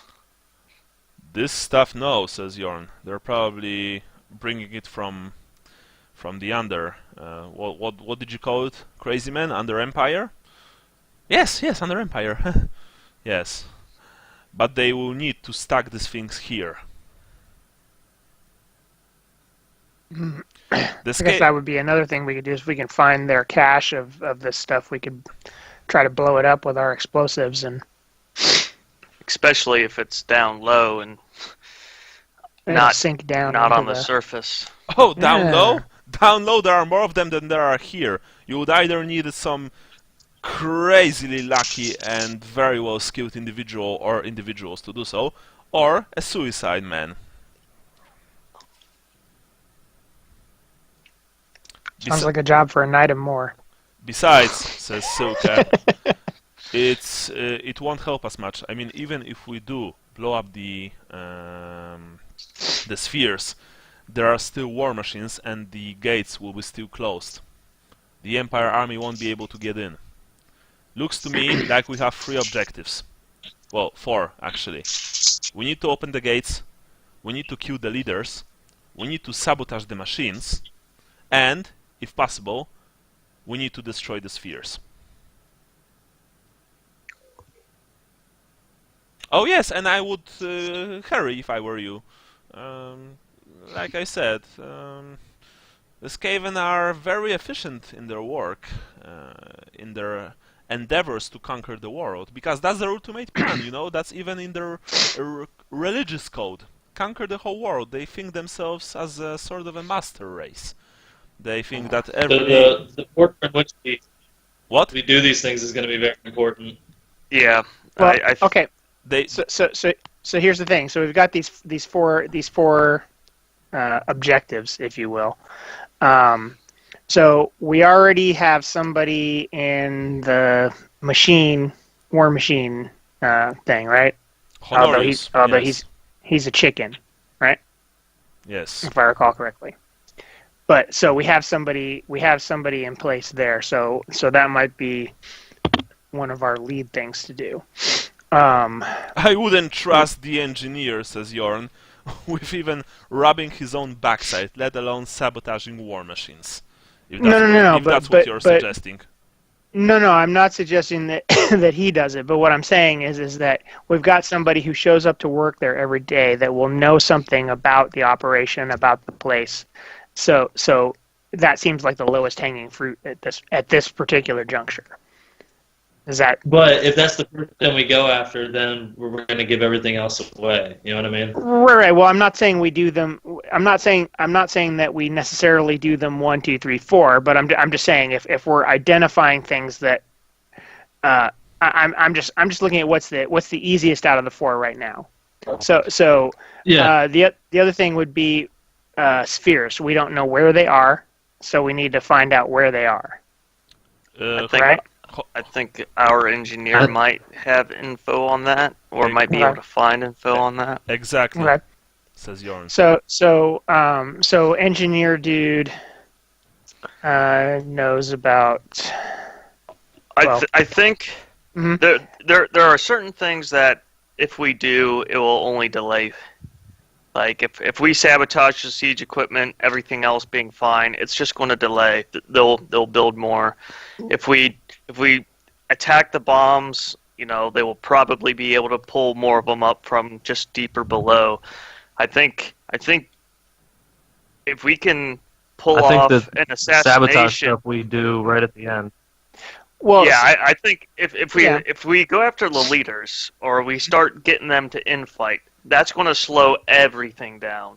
Well, it's absolutely. Going to slow down production. But as long as they're building war machines, that's a bunch of Skaven that are off the streets looking for a fight. So let them build it, and we could sabotage it in the end. They're making slaves build it, though. They're not building it themselves, I don't think. They're making human slaves. Oh yes, the Skaven society is actually based on slaves. I don't know if you noticed. Even they enslave even themselves. You know, when if there's a clan, for example, that's not doing very well, then this clan is enslaved by other clans and either eaten or put to work or sent as cannon fodder in front of other Skaven troops, those more valuable, so to speak. It's actually they call even the Skaven have a phrase for it. I guess you could call it verminous valor. That's why, for example, their leaders always command from the back and not from the front. I have a question about Skaven culture. If a Skaven is trapped, like those in the Talos, do they become more submissive to their trappers, or will they become more aggressive? Well, if you are asking if Neurich is pissed the fuck off at Asarak, then yes, he is. He would probably love nothing more than just, not even kill him. No, Neurich probably doesn't want to kill Asarak per se. He wants him to fail. He wants to see him fail. That's what I've told you before. The Skaven their culture is based around backstabbing each other. I think we ought to see what's keeping him in the Talos, and if we can do something to get him more involved. Silka says, well, the Talos have been cordoned off by Skaven forces. I mean, well, the Grey Seers forces, so to speak. At least that's what our men are saying in the resistance, those who ventured near the border. But they are not... Maybe we should try to poke a small hole in those defenses. What's that sound? Don't know. Oh, my girlfriend's walking through the room. 1 second. Okay. So that's what. Go ahead. Yeah, I was just going to say, if we could poke a small hole, whether it's noticeable to the besiegers or not, but just so it's noticeable to the Skaven, the Plague Skaven, and the Talos, to allow them to start, essentially give them the opportunity to create their own insurgency within Talabheim, and maybe we keep an ear out. We can bounce off of what they're doing and do more damage that way. That is some kind of idea, says Silke, but how do we know if the Skaven who are in the Talos won't just jump on the opportunity to, escape? If we are going if they escape, then they escape. They're out of Talabheim. That's less Skaven in Talabheim. Yeah, but if they stay and fight, well, then they'll bleed each other dry, whether through, burning off each other's resources or manpower. Well, so here's the thing. We have like 4 or 5 things that we could do. It sounds like more or less that we need to do them simultaneously. And that's what I was trying to get at is how do we identify, like, for instance, if we're going to kill Azarak, where is he? Well, his command center, says Jorn, seems to be in the Low District. Or Dragon's Home. He's usually seen there, at least that's what I've gathered. But he's always on the move. And Ekmorkast too, says Silke. We've been receiving reports that Ekmorkast is essentially always on the move. He never sleeps, apparently. Oh yes, he won't probably need to. Warlock engineers, says Gopfert, those really powerful ones, are able to, modify themselves, so to speak. They don't need to eat, they don't need to sleep, they don't need to drink. They are running on warpstone power. Essentially. So it's going to be hard to locate these people. Ekmorkast for sure, says Silke. But we know... Well, what about Melrich? Well, at least we get to him. We semi-know where the Grey Seer usually is. We could try to stage an ambush, but first of all, it would probably be a death sentence for all the men involved. Well, the other thing is if we want the Clan Pestilence people to be in a position to try to take over, we don't want to kill their leader, right? Or do it? I mean, not that we don't want them all dead, but I'm just saying. Assuming that we want Clan Pestilence to take over, says Silke, I would rather just blow these machines to smithereens and open the gates. Right. That. But again, so how do we get up there to the gates? Because I suggested some things and people were like, "You're crazy." So, as far as getting climbing the walls and trying to get up there, blowing the gates open, but nobody liked that idea. So how do we get up there and open the gates? Well, we can only do this one way, by storming the wall, says Silke. or Mm-hmm. making some sort of sabotage. But it will be hard. From what we've gathered, the Wizard's Way, the fortress guarding the Wizard's Way, is filled with the Skaven elite. The what did you call them? Madmen? Storm vermin? Yes. Mm. They are the Hey, best. I just had an idea. They are the I best. just had an idea. What? What if we could get control of some war machines and blast the gates open from the inside with the war machines? That's some kind of idea. We'd have to take a war machine and then be able to operate it. True. But though we had the explosives to build the rounds. Mm-hmm. I think that's a question for the engineer to see if that's a viable. Yeah. Because he's gonna have to orchestrate that. Humans, but what are you even saying? Says Avandu. Even if we make such explosives, how are you planning to transport them to war machines? How do you plan to put them in place, and how do you plan to fire them? I mean, war machines require specialized crews. Can any one of you even fire a catapult or a ballista or a cannon? Nope. Exactly. We have somebody who can. He's building it for God's sakes. Building and using are two different things, human. Well, we have powder. I mean, it's like we could blow the gate with it's that. like expecting that a blacksmith is essentially, a great sword fighter. Well, I wouldn't trust a blacksmith who couldn't handle a sword. He looks at you coldly. Well, fortunately I can.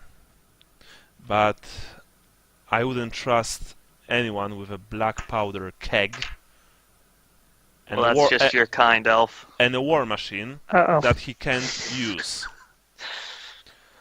Thank you very much. We've been having a very merry time all those centuries without that barbaric dwarven invention.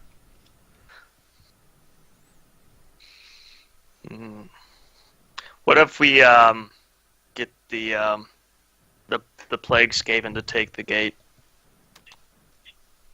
Wow. Yeah, I don't know how we're gonna do that, but yeah, that would be another thing. But I mean, that still leaves us in the problem of then Skaven are holding the gate, and to I think one person was trying to make the point that we don't want to put Pestilence in a position where now they're just in charge and they're galvanizing all the rats per se, but Talabheim's gates, says Suke, are famously durable.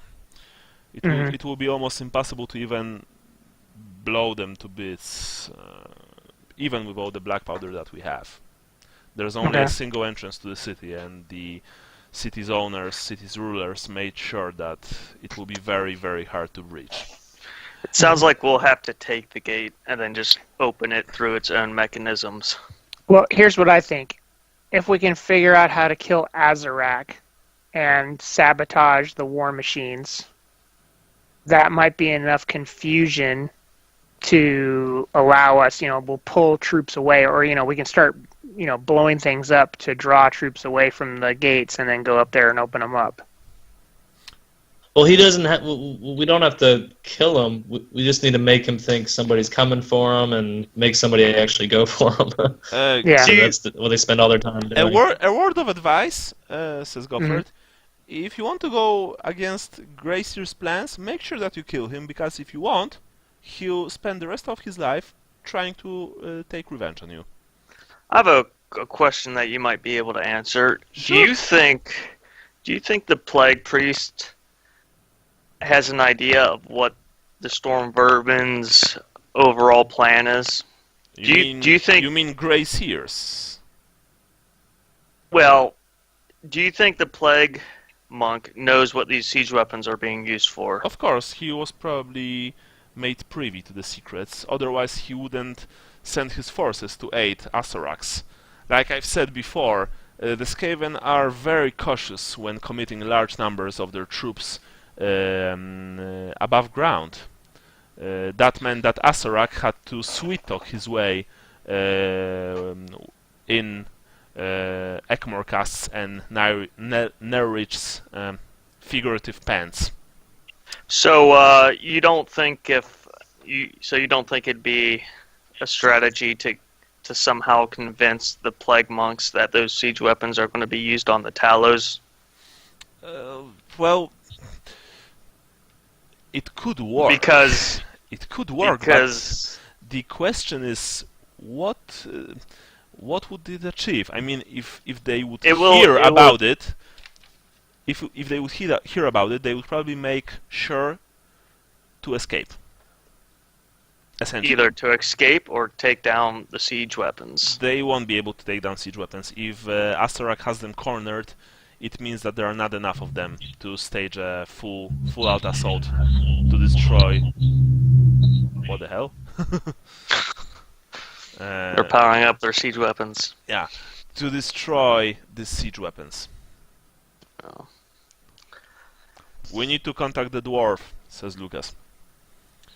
He might have some other ideas that we could also use, or in the very least he might help us with our diversions. Yeah, at this point I don't know how we can contact him again. Well, we have Newt delivering messages to the dwarves and Oh, okay. So maybe we can have her deliver another message with an updated report on what we think the Skaven are up to, and see if we could get some input from them. Mm-hmm. Cause, see if they know Deadeye. Well, not just that, but they may have information, or they might be able to help with, I don't know, would the dwarves have equipment of their own that to bring down the gate, or to even take the gate?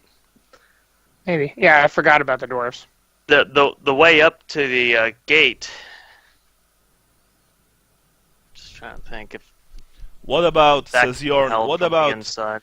getting a hold of a couple of those, what did you call them, madmen? Poison globes? And just, throw them inside the gatehouse. Right? Yeah. We throw them inside the gatehouse, we gas everyone inside, we go in, open the gates. I mean, even if they have rats on the walls, the party could barricade themselves after they gas everyone inside and just wait for the relief forces to help them. Or, die trying, I guess. Mm-hmm. No, that's not a bad idea. I mean, if a black powder won't help, we should use black powder to destroy the war machines, says Silke. Yeah. Even a small barrel placed, almost everywhere, near a wooden construction would do the trick. And we know that they make these war machines out of wood, right? They are sending slaves to the Tau Grunhar forest to gather wood. Yeah. Yeah. I think maybe the general can send some people to harass their wood collection. And that may just delay the siege weapons as well. It would only make sure that the Skaven, says Gofford, would strengthen their patrols outside the city. Which weakens them here. Yes, but there are so many of them still that it would not weaken them significantly. Although, to a certain degree, certainly, yes. And B, it would mean that they would probably try to deal with the outside problem, so to speak. I don't know how many of the defenders are still alive, but I reckon that there are not as many of them as there are Skaven.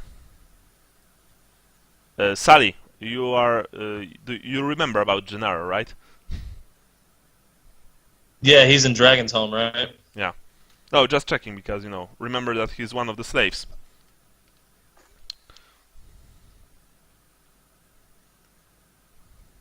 Yeah, we need to keep Gennaro in mind as well. I'm not writing him off yet.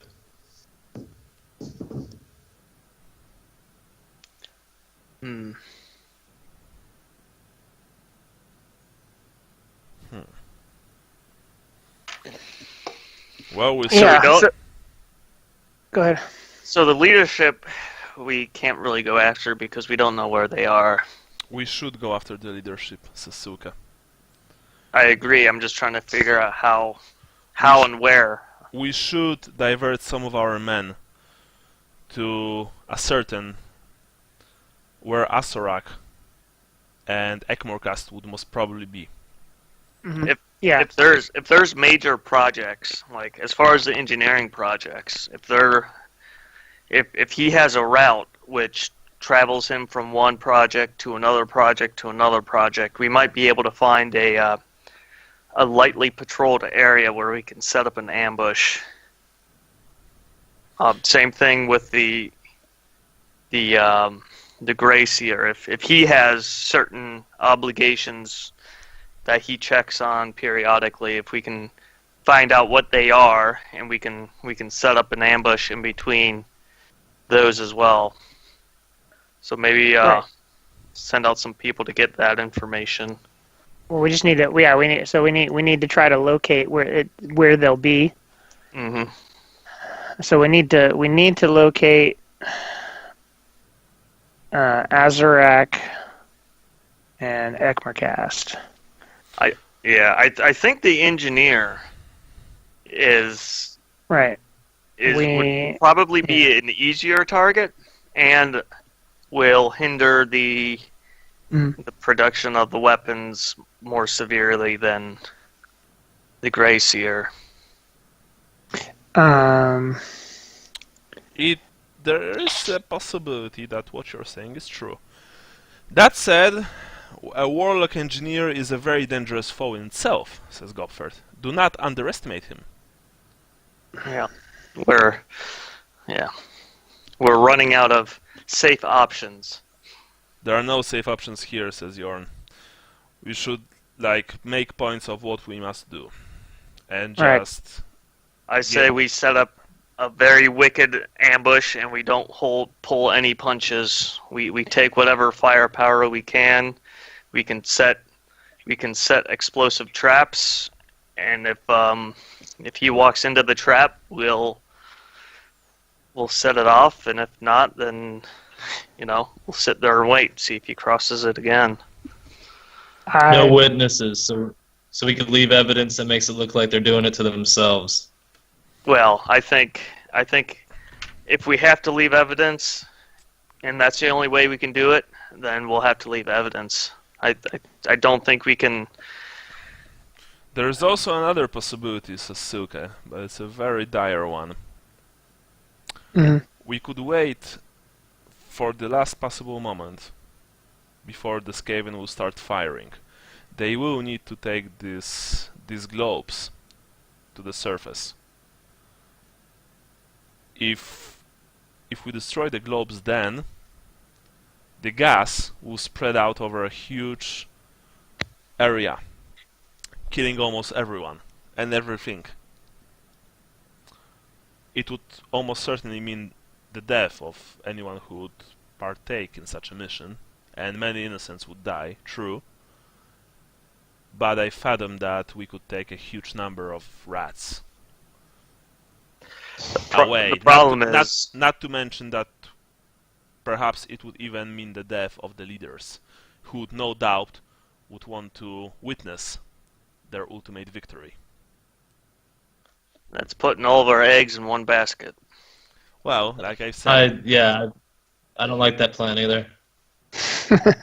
Especially if you only have one fate point. It's just a last resort sort of plan, says Suka.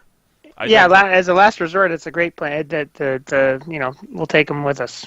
I like it, but I think we need to find out where these guys are. We need to put forward a plan to sabotage the war machines, and we need to find the wing globes. So I thought we were gonna try to contact Deadeye, right? through the dwarves. Through the dwarves, yeah. Or just get in contact with the dwarves, and because Right. Deadeye is one dwarf. Didn't Deadeye say, says Lucas, that he's not exactly fond of his brethren? Once?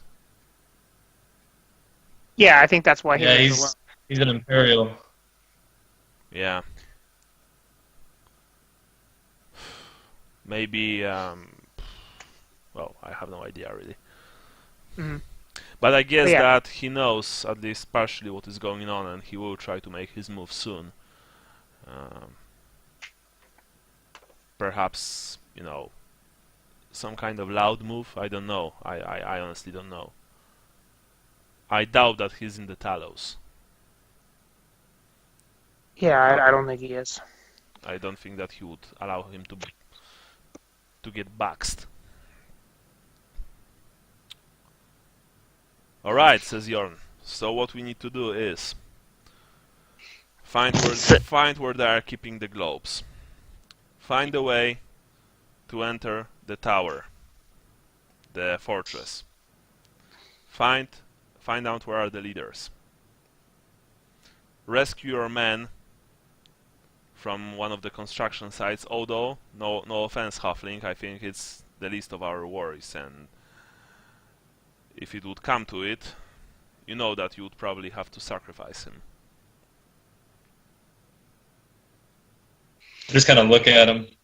And there's a necromancer in town, he which looks we back. don't really know who plays. The necromancer hasn't been seen for a while, says Suka. I don't think she's a threat anymore. But, Yeah. of course, it would be good to get a shot at her. And finally, says Jorn, we need to find a way to sabotage the war machines. Perhaps smuggle some black powder over a few days to each of the sites. Maybe our engineer friend or even your cripple colleague could help us with that, right? Mm-hmm. Yeah. I wonder if we can. Do you know where they get the ropes for these war machines? Well, probably from workshops all across town, says Suka. I mean, now that the city's fallen, they are basically free to go wherever they want. They can. I wonder if we could kind of get the word out and tell them to, I don't know, soak the ropes in something flammable. The put some kind of Skaven will smell it. They have excellent smell, says Gopfert. Mm. If you would want to do such a thing, I would suggest some kind of odorless poison.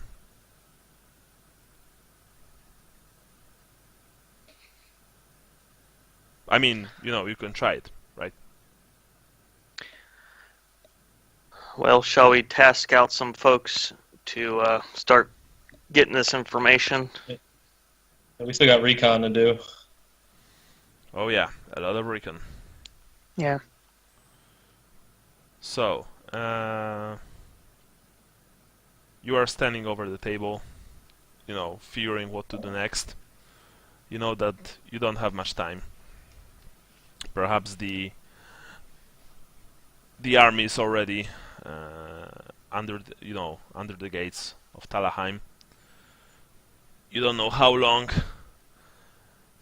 much time is left for the machines to become operational. Time is running out. And if what Gopfert says is true, then once the Empire army is devastated, the Skaven will stage an all-out attack on the whole of the Empire. Yeah, sadly it became a lot more dramatic than, you know, it wasn't known. But we'll continue this on our next session. Okay. Alright. So, for today's game, everyone gets 60 points.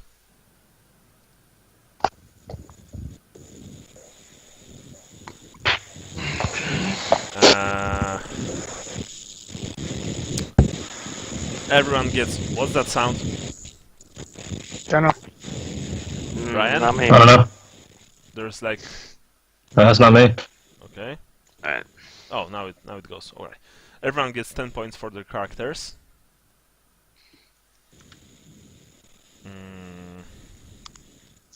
Place of birth. Brian. Tylea or Demut? Nothing I can think of. Alright. Jason? Visenland? Nothing too deep. I kind of poked at the, kind of put the elf down over, say, dwarven culture, but that's about it. That's actually pretty good explanation. 5 Yeah, that points. is pretty good. Yeah, 5 points. Nice. Sean? Trying to think. Yeah, I don't think I was going more with the religious angle this time. I'm trying to think if I had anything from Wasteland, and I can't think of anything. Nothing comes to mind right now. All right. So let's go with religion. Jason and Sean, you're getting 10 points. Brian, what about you? I don't think I did anything for religion. Oh, okay. So let's go with star signs. Brian? I consciously won against mine. And so righteous, fearless, merciful. Okay, that's. I don't know if we that's get points actually for. That's actually pretty good. I mean, if you are going, in a complete opposite, like you want to show that you are essentially rebelling against the star sign. I also like this kind of stuff. So 5 points. Jason Right. and Sean. I was kind of rebelling against mine. Oh wait, no, not that's star sign is Gungr's Baldric. Facing the ogre, I was intending to do that from the start. Whether I didn't really have a choice, but it was my intention to be the front attack and let the others attack from behind. So that's my martial prowess and 10 points. profession of arms.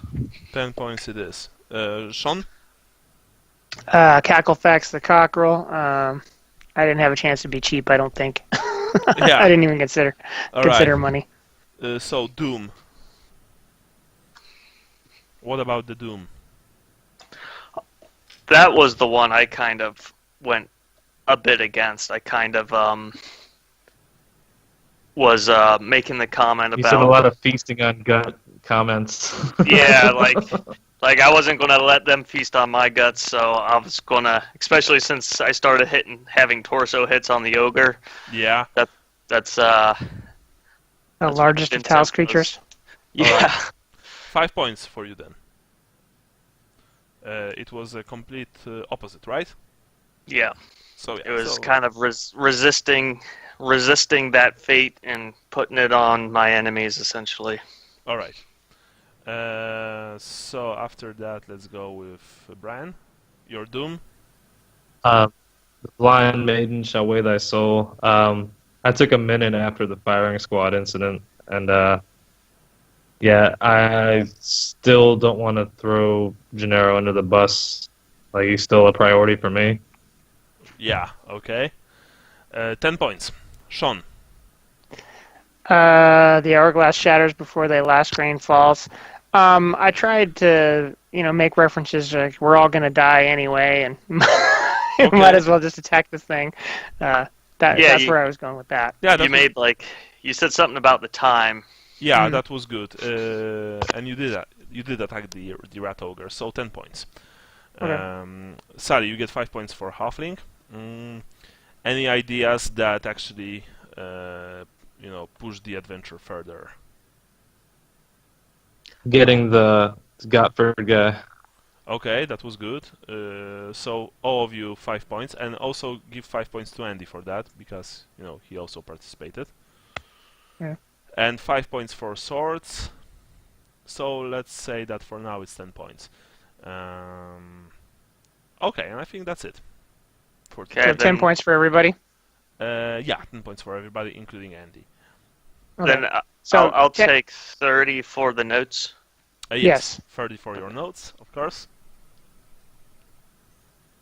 And I think that's it. Okay. So Lucas only got 10 points though for the session, right? Is that correct, or does he get? Okay. Yeah. Got it. Sally, how many XP total points do you have? Because since I haven't been spending points, I want to make sure I'm not doubling or forgetting to tally. I got 100. I got 85 today. Well, I mean, like your total for added your whole character. 4,160, and I haven't added the 85 yet. Okay. So I'm at 4,205. Yeah, that sounds close. Because I'm at before adding today's, I'm at 3,980. Okay. So the totals I have for today are 100 for Sally, 140 for Vincent, 100 for myself, and 10 for Lucas. Wait, was it 100 for me? Yeah. I just deleted it. Oh, it's still there. 20. Oh shit! Yeah, okay. I was only adding 85 for some reason. Okay. So yeah, because you got I think it's because I had 15 unspent XP, and that's where I got the 85. Okay. All right. Okay, so that's it, I guess. I need to spend some XP. Yeah. You said Andy's out all month. What? You said Is Andrew out all month? Andrew said that perhaps he won't be able to play in January, but we have like one more session anyway. Well, you know, it's unfortunate, but the show must go on. So, we can, if we don't want to get into the plot too much without Lucas, you know. Yeah, I mean, I'm all for going after the necromancer. I mean, our next game probably will be, you know, again, logistics, contacting the general, and you know, perhaps we do an ambush. Yeah, thinking about how to enter the construction sites, finding Deadeye, rescuing Gennaros. You know, I guess that you are going to do these things, right? Yeah. They will take some time, and remember that you will also need to task your men once again, because they will be coming back from their assignments. So essentially, the sessions right now, they will be much more logistical and tactical than, like, you know, merry, let's have an adventure type of games. But we are rather close to the finale of the campaign, I guess. I mean, not super close, but closer. So my offer is that we could play on 21st of January. Who's in? Who's not? Sounds good to me. Yeah, I can do it. It's a Brian? Yeah, I'm there. You're okay for the 21st? Yeah. All right. So we are playing on the 21st of January, same time. I do advise you guys to read on the notes before the game, especially now because, you know, there's a lot going on. There are many plans. Yeah. And you can also think we'll talk over messengers. Just have a plan ready to go next time. What? Yeah. We'll plan. We'll plan talk ahead. over, like, Facebook. Yeah. Yeah. I mean, of course, you can write, you know, the ideas on Facebook. You can create a whole. Yeah, you can even create a whole, like, topic. Or you know what? I will create such topic. And you can, like, add your ideas there and discuss them. What do you say? Sounds good. Awesome. Sure, sounds good. Jason, I will use your excellent art for that. Okay, the one with the planning. Okay. Yeah. Sounds good. Cool. Okay, so I'll see you guys on the 21st. Brian, I will write you the details about your, mental, illness. Okay, like mechanical details, so to speak. So, see you later. Thanks for the game. All right. Sounds good. Thanks. See ya. Bye-bye. Bye. Bye.